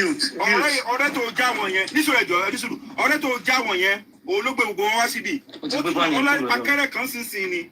Ẹ wọ bàbá ó ti já wọn lẹ́ẹ̀kan náà sí o mọ́ ni. Please. Ó bàbá já wọn lẹ́ẹ̀kan náà sí. Èkánná yẹn ló jẹ́ kí gbogbo wọn tó lẹ́ẹ̀kan wá. Ó náà mo fẹ́ sọ fún Yomi. Ó ti já wọn lẹ́ẹ̀kan. Ó ti já wọn bàbá ètò ìbò wa mi. Ó ti mú wọn kọ́nà kan nìyẹn náà. Wọ́n tó ẹ̀dá wò bóyá wà á tún jábọ́. The prince update tí wọ́n fẹ́ gbọ́ náà ni wọ́n ìtorí update yẹn náà wọ́n fi wá. Nǹkan tó fẹ́ ganu sí náà nìyẹn. Àwọn ẹ máa gbọ́ mi àwọn information tí Yomi sọ ní sẹ́jà àwọn message text message àwọn information yẹn ni gbogbo fi lọ pe ara wa. Nítorí kí dáa wá sókè ní ó fẹ́ ti ọ̀rọ̀ bọ̀lẹ̀ kó fi jábọ̀ àwọn kìnìyàn kó fi lè sọ kó lè máa record. Àwọn information tó ń sọ tó fi first text message yẹn tán send message àwọn yẹn gbogbo kìnìyàn ó ti bà wọ́n náà fi pa ṣé mo yẹ ọ̀rọ̀ tí mo ti sọ tí wọ́n ló já wọ̀ òun lẹ́gbàgbọ́ fún wọn láìjáde òun lẹ́gbàgbọ́ fún wọn náà. Òun ló yẹ pé tó bá ti ọ̀rọ̀ bọ Yomi lẹ́nu Yomi àkọ́tì lè jábọ́ wọ́n á lè mọ the next step. Ṣé kébì fún yín last joker ṣé fún yín ní last joker kò ń ṣe tàdúrà yín nìkan ni mo nídìí nínú kéèsì Mohbad èmi lèmi máa ti ọ̀rọ̀ bọ̀ wọ́n lẹ́nu tó máa wọ́ mi wọlé sínú kéèsì Wummi yẹn so that ibi òun tó lóhun tó lágbára gan yẹn tí mi ò bá tí ní opportunity kájọ wà ní case kan náà kó lóun fẹ́ gbé mi rìn kébì náà fẹ́ gbé rìn mi ní mọ àwọn tó wà pẹ̀lú mi ní mọ whatever it is ó ṣe sákìrì ẹ ló máa sá ṣé ló bẹ́rẹ̀ kékeré ni to be running after somebody when all we add is we want to investigate deeper ó dẹ̀ mọ̀ pé tí wọ́n fẹ́ investigate deeper ló máa mú òótọ́ jáde and she is running and hiding behind fundamental human rights so that kò ní dé level yẹn so tí bá fẹ́ kó débẹ̀ mo láti gbé rìn tí ló ẹni bá wá kó wọ́ mi rìn kó wọ́ mi wọnú case tá bá wọ́ mi wọ̀ ìyẹn lèmi ṣe lè máa ṣiṣẹ́ because ẹ má gbàgbé pé case stand sọ yìí public want justice for Mohbad public kò ní evidence kankan ní anybody ní front line tó ń jà so the family and all this set of people are only making a mess of all of it lè rọ́ mi lè rọ́ mi torí the only part of justice tí bàbá yẹn mú òun pò òun ni justice tó máa finish Wummi ó ti bọ́ta sọ fún yín ó ní justice ti public wá out of respect ó ní ìtẹ́yìn wá èyí tí public wá yàtọ̀ sí tí bàbá wá that is why up until now the baba refused to take some drastic step pẹ̀lú legal team tó ní tẹ́bi bá ní resources àti legal team tí bàbá yẹn ní ṣáà bàbá wà dúró àyè máa gẹ́ntì ògbó àti Wummi yẹn ẹ̀rọ kékeré sí ibi tó ṣe lọ yàtọ̀ but if they don't make me kin the victim or kin get suspect which is a defendant there is no way I will pursue it logically because to bad station why okay what is your stake are you a victim are you a complainant you are a member of the public good subject no fair updates no come for me but when they will have to either call me in and I have a legal representation who might be ready to sacrifice me. Torí pé gbogbo nǹkan tó ti package yẹn tí ò yẹ gbóyin wọ́n ti gbé gba ọ̀nà báyìí. I keep giving that illustration you people are not understanding. Tó fi sí òkú yẹn tó fi lọ sí òkú Wummi tó jẹ́ ìyàwó should tell us categorically why on earth kí bàbá tó dé tí nọ́ọ̀sì gún ọkọ ẹ̀ pa why on earth did you fail to report the case to the police? Ṣé lè tó gbé ọkọ ẹ̀ lọ sí padà yẹn ṣé bẹ́ẹ̀ yẹn ni mortuary in the real sense nọ́ọ̀sì tí ò fojú rí ilé ayé ẹ̀ the same day tó fojú rí nọ́ọ̀sì yẹn ló claim kó gba ẹ̀mí ọkọ ẹ̀ now tell us for free tó bá lọ́wọ́ kọ̀ọ̀kan bẹ̀ tí ò cover of anybody how would the nurse you never met in your life a young girl tó wà vibrant tó mọ̀ pé afúntọ́ ni kí ló ń fẹ́ ṣàlàyé fáwọn ẹbí ẹ̀ ẹ jẹ́ ká sọ pé àdúrà ò sí mbẹ̀. Which girl will now stand and say nọ́ọ̀sì kan wá ogun lọ ó dẹ̀ ti gun ogun ló fi wá kú ṣé òun ló tọ́jú ẹ̀ kò tọ́jú ẹ̀ rí nọ́ọ̀sì dà ó ti lọlé obìnrin wo ló máa bọ́ta sọ̀rọ̀ ẹ̀ àwọn ẹni àgbákò And when he come only intelligent of one of them. Baba, it's terrible. This is a horrible family. How can such a woman now claim that people now drag you? Now say they are victimizing you. Victimizing you. Can we know why get time to tell them brag about it? The question is, why would a strange girl inject your husband that you know is actually running for his safety? One of his friends now called a nurse that you never met before. Why inject you? You went to 2 hospitals. They declared him dead. According to the story, will be almost 6:30. Come to think of it. It be 31 hospital. What is the next step? And there is no way such a person would have to be taken over because the choice now, if you truly are the wife to law university, a nurse that I don't even know where she worked, the hospital she came from, are bona fide. Madam, I don't know the name of the injection you applied. He is my husband. If parents will come, tell me, what will I tell them? Madam, I am not against you. I don't know when she said it in that interview. He said, I don't know whether she was sent or it was a technical error. Whatever it is, you stand up and face the consequence. Let's go and report this to police. So that when the family comes, then you'll be able to, the nurse is with the police. I don't want a situation whereby it will look like I am aiding and abetting or we are there together. And like,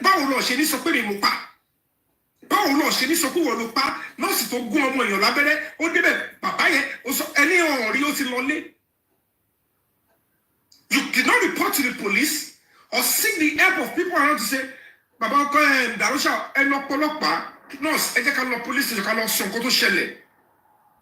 because you are meant to be responsible and answerable for whoever you claim is your spouse. And if anybody who thinks they are smart, who thinks they want to meet God in his position, you now call the questioning that we need to ask you, why were you soft? And then why would they quickly embalm? Why would they embalm him? Mohbad or go into problem in Langometa. One declare dead Langometa. Keto bedele pada. Koteti de Dabenkoku. It will still be like the boy is sleeping. So why did they embalm without the father or the mother giving the approval? But because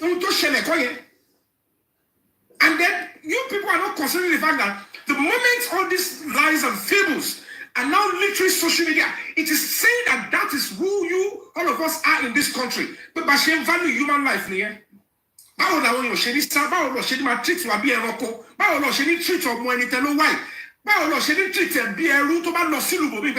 you guys don't value human life. You guys treat lives as if it's just one thing that you can always buy in the market, and then you crush it. And I'm saying, if we live in the same country, you cannot use that to represent us. I have a right to say, no, this is not our country. So if that is the definition of victimization, then the question is, we will continue to do that over and over. Everybody must give account of whatever they do. So it's new sitting. And if this is part of it, it is part of the pressure. Look at the driver came. The driver said, 3 a.m., around 3 a.m., they rushed out. They said Mohbad was bleeding. Mohbad was bleeding. And they wanted to go and secure him, to secure safety for him. These people should ask themselves in their conscience, God bless you, my sister. Is this part of widow victimization? When somebody was bleeding, They rushed out. They wanted the driver to take them. He said, I don't have enough fuel. They still continued to put effort until the other car starts and they rushed out. They could not rush Mohbad to the nearest hospital. And that's the wife was there. Tell me if that is the story they want to say about you, if your wife do that to you, it shows clearly who you are and who your wife is. That kind of a person you can't aggregate that into video victimization. It's only English language. They try that to lift will contest of the people's flight. If the Nigerian population say all these stories are not adding up, it's not making sense. If this is how we will portray how human lives are, nínú léyàn, àwọn tá à ń sọ yìí gbogbo wọn tó tattoo orúkọ wọn sáré. They cannot even do it like ẹni tó lè tattoo orúkọ wa sáré. That means pé oko wa jẹ. They left him to be bleeding. They sent 3 guys out to go and look for what? To go and bring a doctor for somebody who is bleeding. The police said Mohbad bled profusely. The driver said they came out, they said Mohbad was bleeding. They need to rush out. The question is, you, the wife, the supposed widow, glorified widow, was with the husband. So Mohbad didn't bleed while Wummi was in the house with him. Oh, what do they bleed? Oh, they want to block him bleeding. And then you think that kind of questioning, that why would you not ask the same 3 guys to lift him up and rush him to where they are going so that they can save his life? Why would you want somebody to keep bleeding? Or did you have anything to stop the bleeding while they rushed out? No. So these are the things that would have put to this kind of people. Unfortunately, the only clause standing in the identity, so that we can be able to see this person tomorrow and know where to place him. Well, when you see that, I can agree with you. Okay, we're entering your own identity, and it's a commercial. So, to choose to continue going, it is still going to be like we are speaking to Atemi. But the fact remains that we would have used the opportunity to speak the truth and sense into those that will listen, so that we can have a better future. Because with people like this in the society, they will be coming up with sentiments and they will ignore objectivity, and the country will continue to go backwards. What is our business with whoever is? Anybody who chooses to be a widow and deserves to be sympathized, we will empathize with whoever. We all started by empathizing with this person. But of course, we cannot shy away from the fact that when the course of investigation, we have to be selective so that they won't give us names. If you want this country to get better, you're not going to be looking at, they will destroy my name. Whoever is doing that, when you want to share any, because I want to kọjá bí táwọn wà. I want to go through a life. I will fish it. I want to support the public. This is the way I want to give back to the society. I know what is very tricky and sensitive that Nigerians need. Every Nigerian needs to know their rights. The moment a majority of the Nigerian youth and populace know their rights, then we are beginning to tilt towards progress and development. We will live under development and will become a developed nation. That is my duty. That is the role I want to play. Then, Abu Wambe, Yawambe. The man was a widow victimization. Kill a Koyimbo, see Adula. Brother victimization. Abi modernization victimization. You're not so anyway. Only Kabak Bonobe. So, a mini call, Chabro, Tenikilo Mule Kwason, Koto Pamobaj. Ọlọ́pàá gbọ́dọ̀ pé ẹni táwọn máa gbọ́ òótọ́ lẹ́nu àdúrà ìyá bẹ̀rẹ̀ sí ṣe Indian film àdúrà kó dẹjọ́ ṣe kí ní ọbẹ̀rẹ̀ sí tọ́ wọ́n ṣe bákù ọgbẹ́ni sọ́ńtòmù ọgbẹ́ wá sí press conference kọ́tọ̀ kọ̀ọ̀kan ló sọ àwọn ló fẹ́ attack àwọn alágbó ta fẹ́ gbà attack no dress, express yourself. Don't do error tó ti wà ní pé the sibling victimization, thank you. Because at the end of the day, gbogbo resources the public need at the power, at the love, and be saying members of the family, that they investigate. Gbogbo yóò rọ láti rẹ̀ pé your investigation was meant to look inwards. ibi tí family yẹn darí wa lọ everybody dey face lọ ibi tẹ̀tí kọ́kọ́ enter pápẹ́ yẹn tẹ̀lé pull out yẹn and then if the public accept that we're so naive we allow sentiment to becloud us because on a good day the moment of Mohbad dey kú sínú ilé they might kọ́kọ́ distance line from the members of the family and the people that will lead the onslaught of investigation by that time ó máa wà so fear tó bá jẹ́ wàhálà ta ẹni amú wọn tó bá jẹ́ its connivance with those inside the house amú wọn. Look at the way the Baba jumped out when I mentioned Zomo. Look at what they were saying about the Zomo. Look at what the Zomo came out to say about the Wummi. I would have asked him, so your own sister used to Oman di Obemu, Kofi Mamba Okwega. Because I need to di Obemu to think Okwega. You know, she widow mo. What is the widow for Kotokugo? And that is the honest truth. Is that what you're defending? Because at the end of the day, whatever the case may be, she had even the guts to say, I was not fighting my husband. I was fighting my husband's friend. He or your man on bow already. I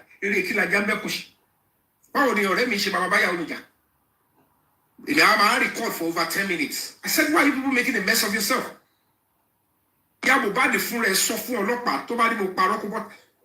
Speaker. Only ọlọ́pàá kílẹ̀ tó fẹ́ kílẹ̀ wá Wummi ẹ fi Wummi lẹ̀ ó dá síbẹ̀ tí fídíò ẹ lọ mú Zomo ẹ fi Wummi àtàdúrà lẹ̀ ẹ jọ wọn ní Yomi yẹn ó ti ya wèrè sí wàhálà kí sì máa wà orí òkè lọ ti sọ fún Mohbad ó yẹ Ọlọ́run ló pè wọ́n ló sọ fún wọn tó ọpẹ Ọlọ́run lórí call Ọlọ́run sọ fún wọn pé Yomi tẹ́ ẹ̀ wò yẹn èmi mo ránṣẹ́ ó bàbá yín po wèrè ẹ lọ jẹ́wọ́ orí òkè níyà yẹn ti fọlọ́pàá ní information ọlọ́pàá yẹn náà wọ́n mú sábẹ́. A minimum Johnson to play me follow by was it. And I was going to get the results. They keep cornering me because will probably go down millions upon millions of dollars. Even when the Baba was bribe or I never bribed police. One couple me free IG, one couple could below me. One couple Shimbai could be not even his PA. Couple. They were doing it because they saw the genuineness. That this is how things are meant to be done. This is the upright sacrifice. So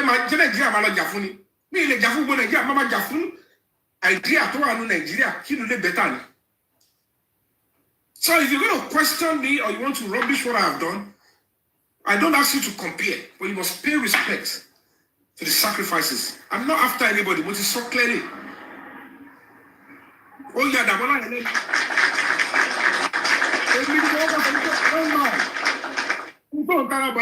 I don't know what you think you're doing. I said, does this guy have access to a lawyer? That guy said, yeah, we gave him phone.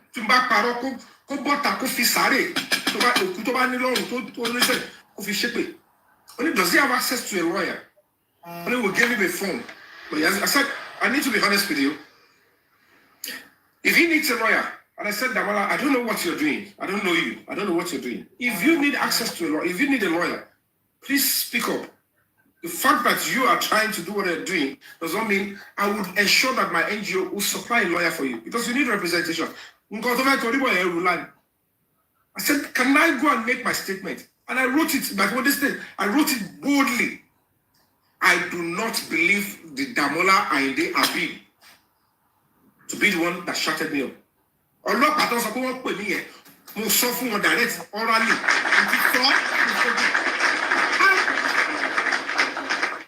I wrote our NGO we wrote to the registrar of that court it's in the file no case in our line fíìmù ṣì wà lápá abẹ yẹn those are the things that is a progress when you're fighting for justice fighting for what is right it is justice it is pure movement.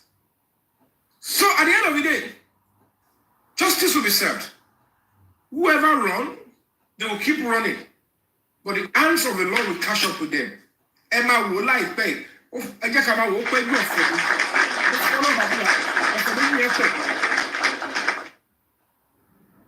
Okay, ọ̀sẹ̀ méjì pọ̀. But ẹni lọ́kàn kó gbogbo àwọn tẹ̀lé kan ń bù yín. Ọ̀n kípa ẹ̀ lè dá wọn mọ̀. You won't know them, and you cannot even go and beat them that say, now, when the truth is out, what do you want to say?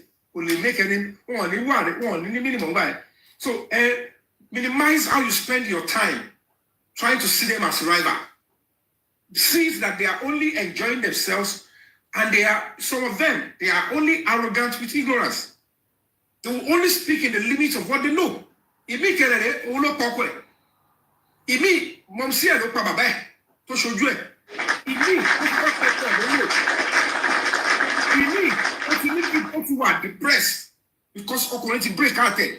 Bí kó má ti dé ọ̀tọ̀ pa ọkùnrin àti tó wá bí tó fẹ́ wá. So at the end of the day, tí wọ́n bí wọn ní pé àná wọn sì fẹ́ pa èèyàn tó break out àwọn ẹ̀wá ní kọ́ mú èèyàn kan púpọ̀ kọ́ ẹ̀ tẹ́ bá ti mú yẹn mọ̀ pé tí sọ bọ́ ṣe máa máwọn náà nìyẹn àwọn ò fẹ́ kó ṣẹlẹ̀. That is why tó máa fi tátọ́ sínú ibẹ̀. But they should tell us in clear terms. Àwọn tó sọ̀rọ̀ wọ́n picture pé tó bá gbé ìyá wọn ló kú àbàbà wọn ló kú kíkan ní member of the family kó wá má ṣọ funfun kó máa just sọ ojú orí ìyá bàbá wa bí ìyàwó káwọn àbúrò àbẹ́gbọ̀n máa wọ pé ilé tó ń jọ aṣọ fún sórí bẹ́rẹ̀ possible sí. What will be the excuse? Take that kí ló wá pé Santana àbí ló kọ kí nìyẹn China cloth yẹn tuntun ní wọ́n ṣe ṣiṣẹ́ sórí wọ́n ṣe ṣiṣẹ́ sí ni.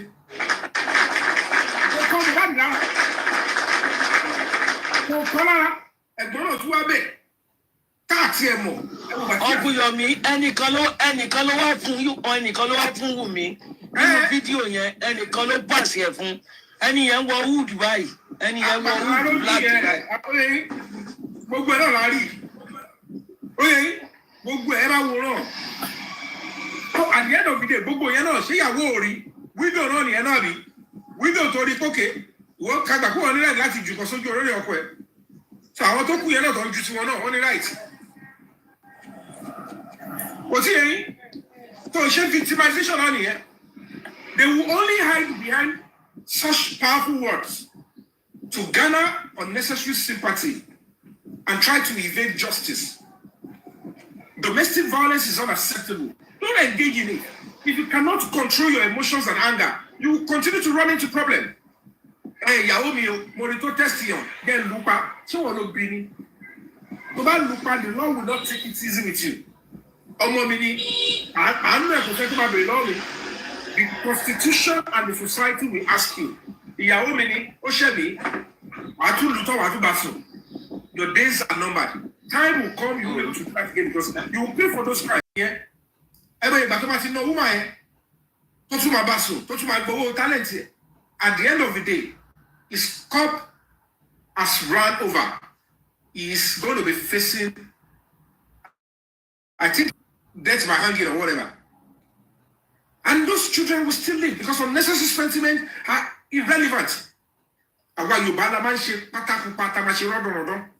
Kí ni tiwa láti máa sọ pé a fẹ́ máa lé ọmọ ìkíni tọkọ ẹ̀ṣẹ́ pẹ̀lú gbogbo tó bá jẹ́ gbogbo ẹ̀ lọ clean kí ni tiwa? What is our business? Ẹ kọ̀ ló pé kí la fẹ́ gbà ṣé tó ló jẹ́ governor nàbí tó ló jẹ́ kí ni? But these are the things that make society better. When everybody knows that kò sí sentiment mọ́. Ìjọba ṣe ló wà bọ̀. Kí ẹ̀ fọwọ́ ìjọba ògbóló àwọn gbogbo àwọn abiyamọ tó wà ń bì ọkọ̀ dédé wo orúhùn mí ẹ̀ wọn náà máa tẹ̀lé. So make it sense in it. Has she really give account of what really happened to Mohbad? Ask yourself, why didn't you tell? Look at what the driver is saying. Why didn't you say this with the police or at the coroner inquest? That Mohbad began to bleed about 3 a.m. That means the bleeding has nothing to do with Ntoshele ni Ikorodu. That means something recently happened to Mohbad. And if you know you have connection with them, speak out. If you know, industry God, say their names. At least you saw who came in. You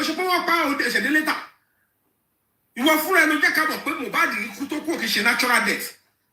Either of it, whether it is by the nurse or whoever they said, did you take action on them? Did you report to police? This lady did not report to police till Mohbad was buried. And some people are claiming, saying they are victimizing widow. He was murdered. You will also they took him. Come and take your trophy. You will also fighting.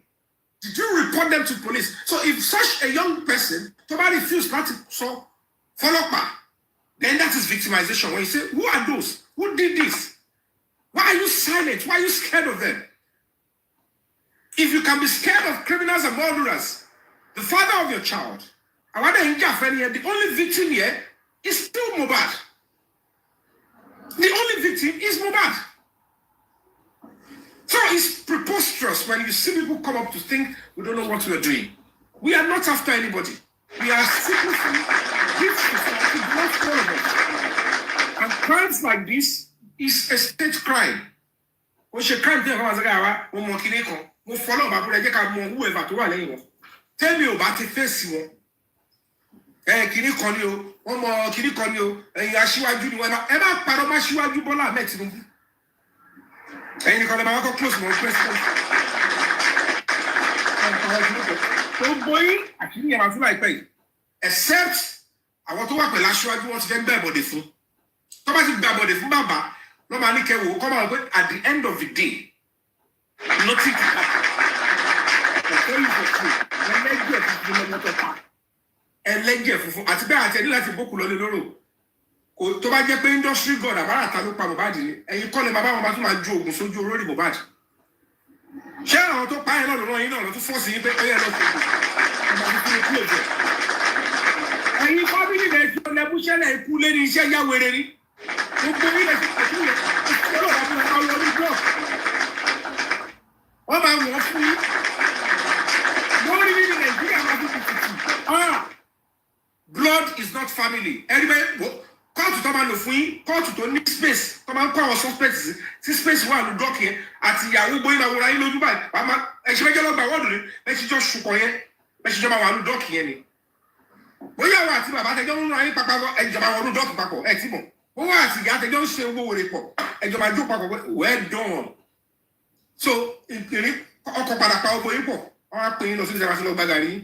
Ẹ mọ̀ pé the Nigerian society, if it comes to homicide and justice, we will stand and define this country about the thing shaking, about finishing case study, about finishing sample.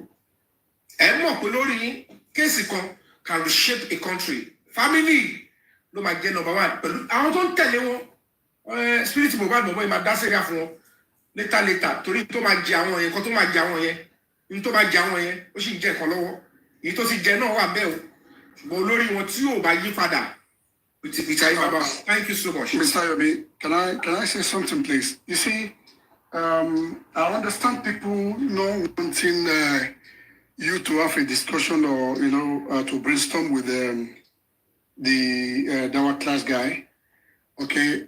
But a lot of things that we all do not understand. We know who he is. We know is the brain behind, the background, their think tank. I'm being honest. I'm coming. Yeah. So is the brain behind their think tank class. And he usually engage. And whenever he engaged, we engage. Wummi's critical thinker. Wummi's camp, okay? And whenever he engage,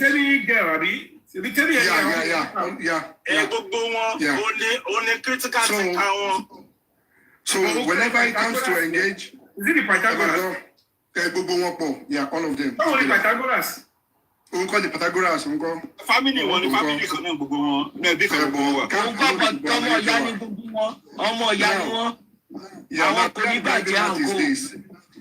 They usually know that whenever he comes out, they were in problem. That is why they will push him out.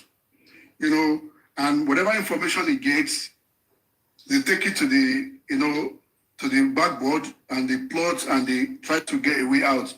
But fine. But one thing some of us do not realize is this, that not until such person that in the dark class comes out to engage with you, that is when they might, or they're going to commit themselves. Because what they were looking for a way to drag you in, maybe to say you make some statements and they charge you to court. And exactly that is what the Silence Foundation is waiting for. Okay? But people do not understand that you really need to get involved more. Mm-hmm. Like the issue of Adura. That is why they could not say you are not part of this case or they can just rubbish the case. If Adwa has not contacted you with those information you have with you, then you have no space or place in this case at all. Exactly. It will not happen. It will not happen. So let these guys come, let them come and engage, let them have their recordings, and let them make their charges. And that will help this case more. So that's my submission. Thank you, everyone, and thank you for listening. God bless you, sir. It is a woman that will have to be the complainant. Nobody can complain for her. So I need her. What's saying? Because in today, I get trash in here, I get some. So thank you so much for that wonderful submission. I know I issue. As a matter of fact, I mean, Fisadura. So this just not my Fisadura and it will share. Keshu she won't call Wummi war. Issue yellow shake, which will have drawn. Issue no shake of Wummi. You can look about Mr. Activist. Come war. Wummi war. Only 3 seconds to do it. Damola and on a prison. King White and on a prison. Like you know, Larry Omodia and on a prison. We go on yellow. Call me 30 Wummi.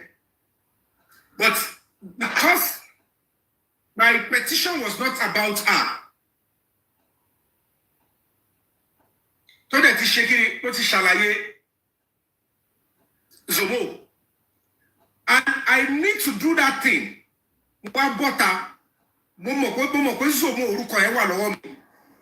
Yes, Fabiyi. So, how do I get these people?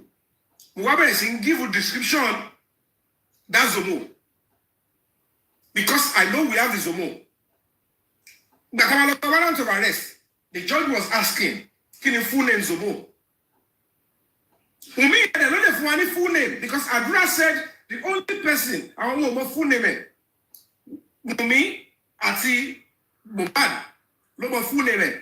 Only Moko. Mohbad is the only person that can give us Zomo's full name.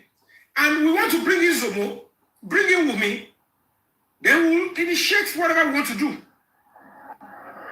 So, ultimately, and you know what they did immediately? They quickly went to write a serious quotation petition. Oyibo cannot pay a law, Kofi Kosolopa. One look here, one goodbye. What is stamp, what is correction, is sorry a pa. Holopa put it, this is Samuel Bueno. More than what it was, I didn't go to law school. More than knock here off. Well, as it is now, we have tried to pick her twice.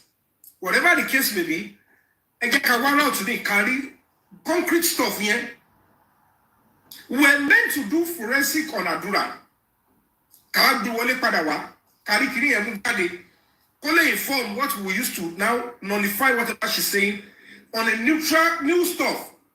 In Yala Fashion Tabra, it's Sakiri. And what that Molano?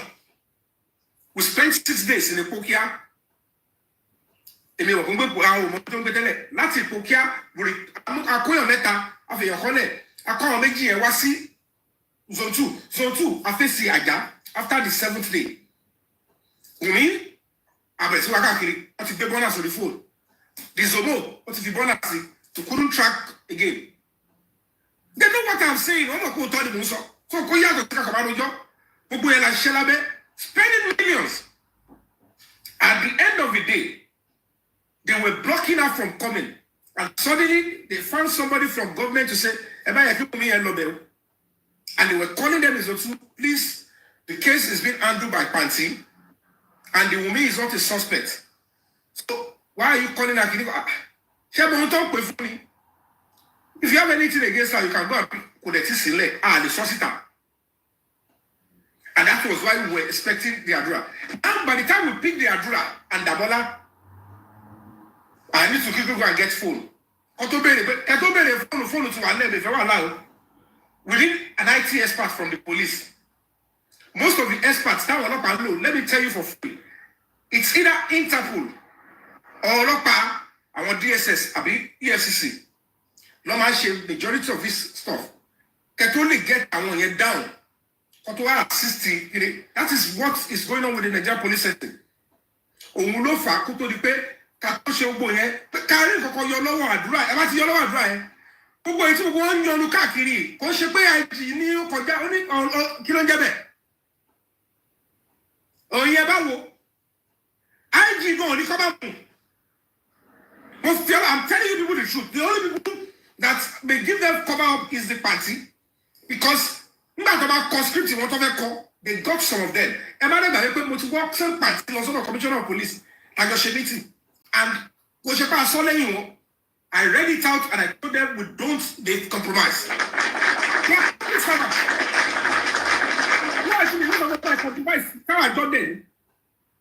but the fact remains that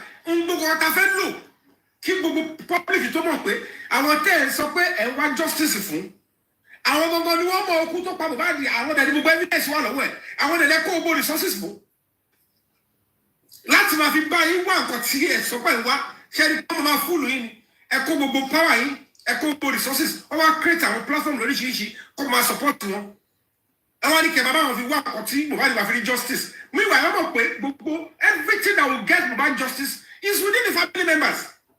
It's not even in the hand of the police. So you all should accept the fact that how did we go this long with them? That we were so everything that you have given them in resources, intellect, is to find a way to also deceive you people with some part of you. I want to tell members of the public. They are acting like you all are looking for justice. But they are playing a role to get information and discrete knowledge to keep deceiving you all. So to now go with the same police and say, these are the main people, the family.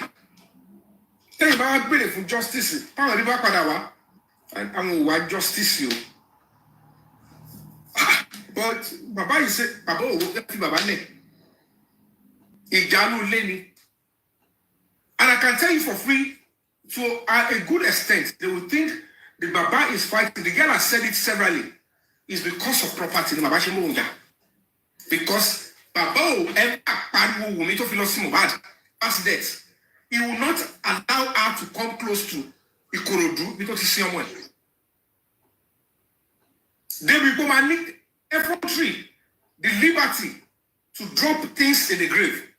She will be not arrange pastor to ask you who Mohbad. She to make Mohbad lo arrange any to see Mohbad, no see Mohbad.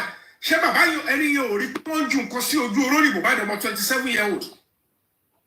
She called the Lord job of okay. She will be not arrange any to man.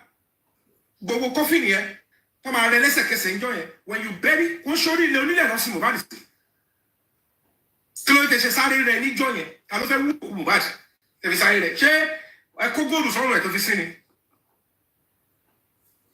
question is Yomi, but you Wummi ti arrange àwọn aláàfáà tẹ́lẹ̀ torí bàbá ló ń bá àwọn aláàfáà nínú ilé yẹn.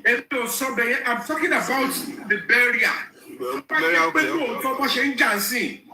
Okay. Do you think it would be easy for such a wife? Because if it's Siru or Moye, go to one effrontery that is sonko in open glass. Baba, if you were there, I should be into my back. When you do labor, Mobile, I mean, labor, why do you go? And not see me or not see that's my day. Moreje, one of Siru or Siru, but I blew me a beg me. Yahweh as Wawa, see a dubo wa, miles away. What one you cause you really do what?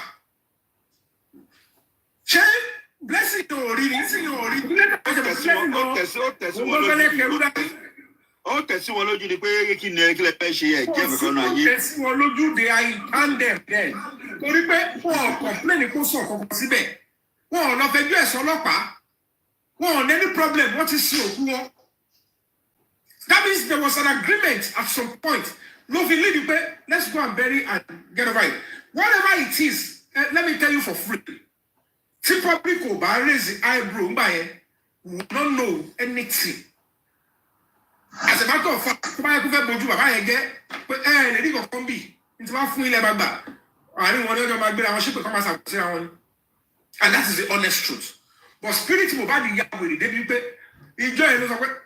Oh, no, because she, I get she or do me about for me. And the public refused. She, the same woman said they should not open it. Don't cover for last respect. Because some of them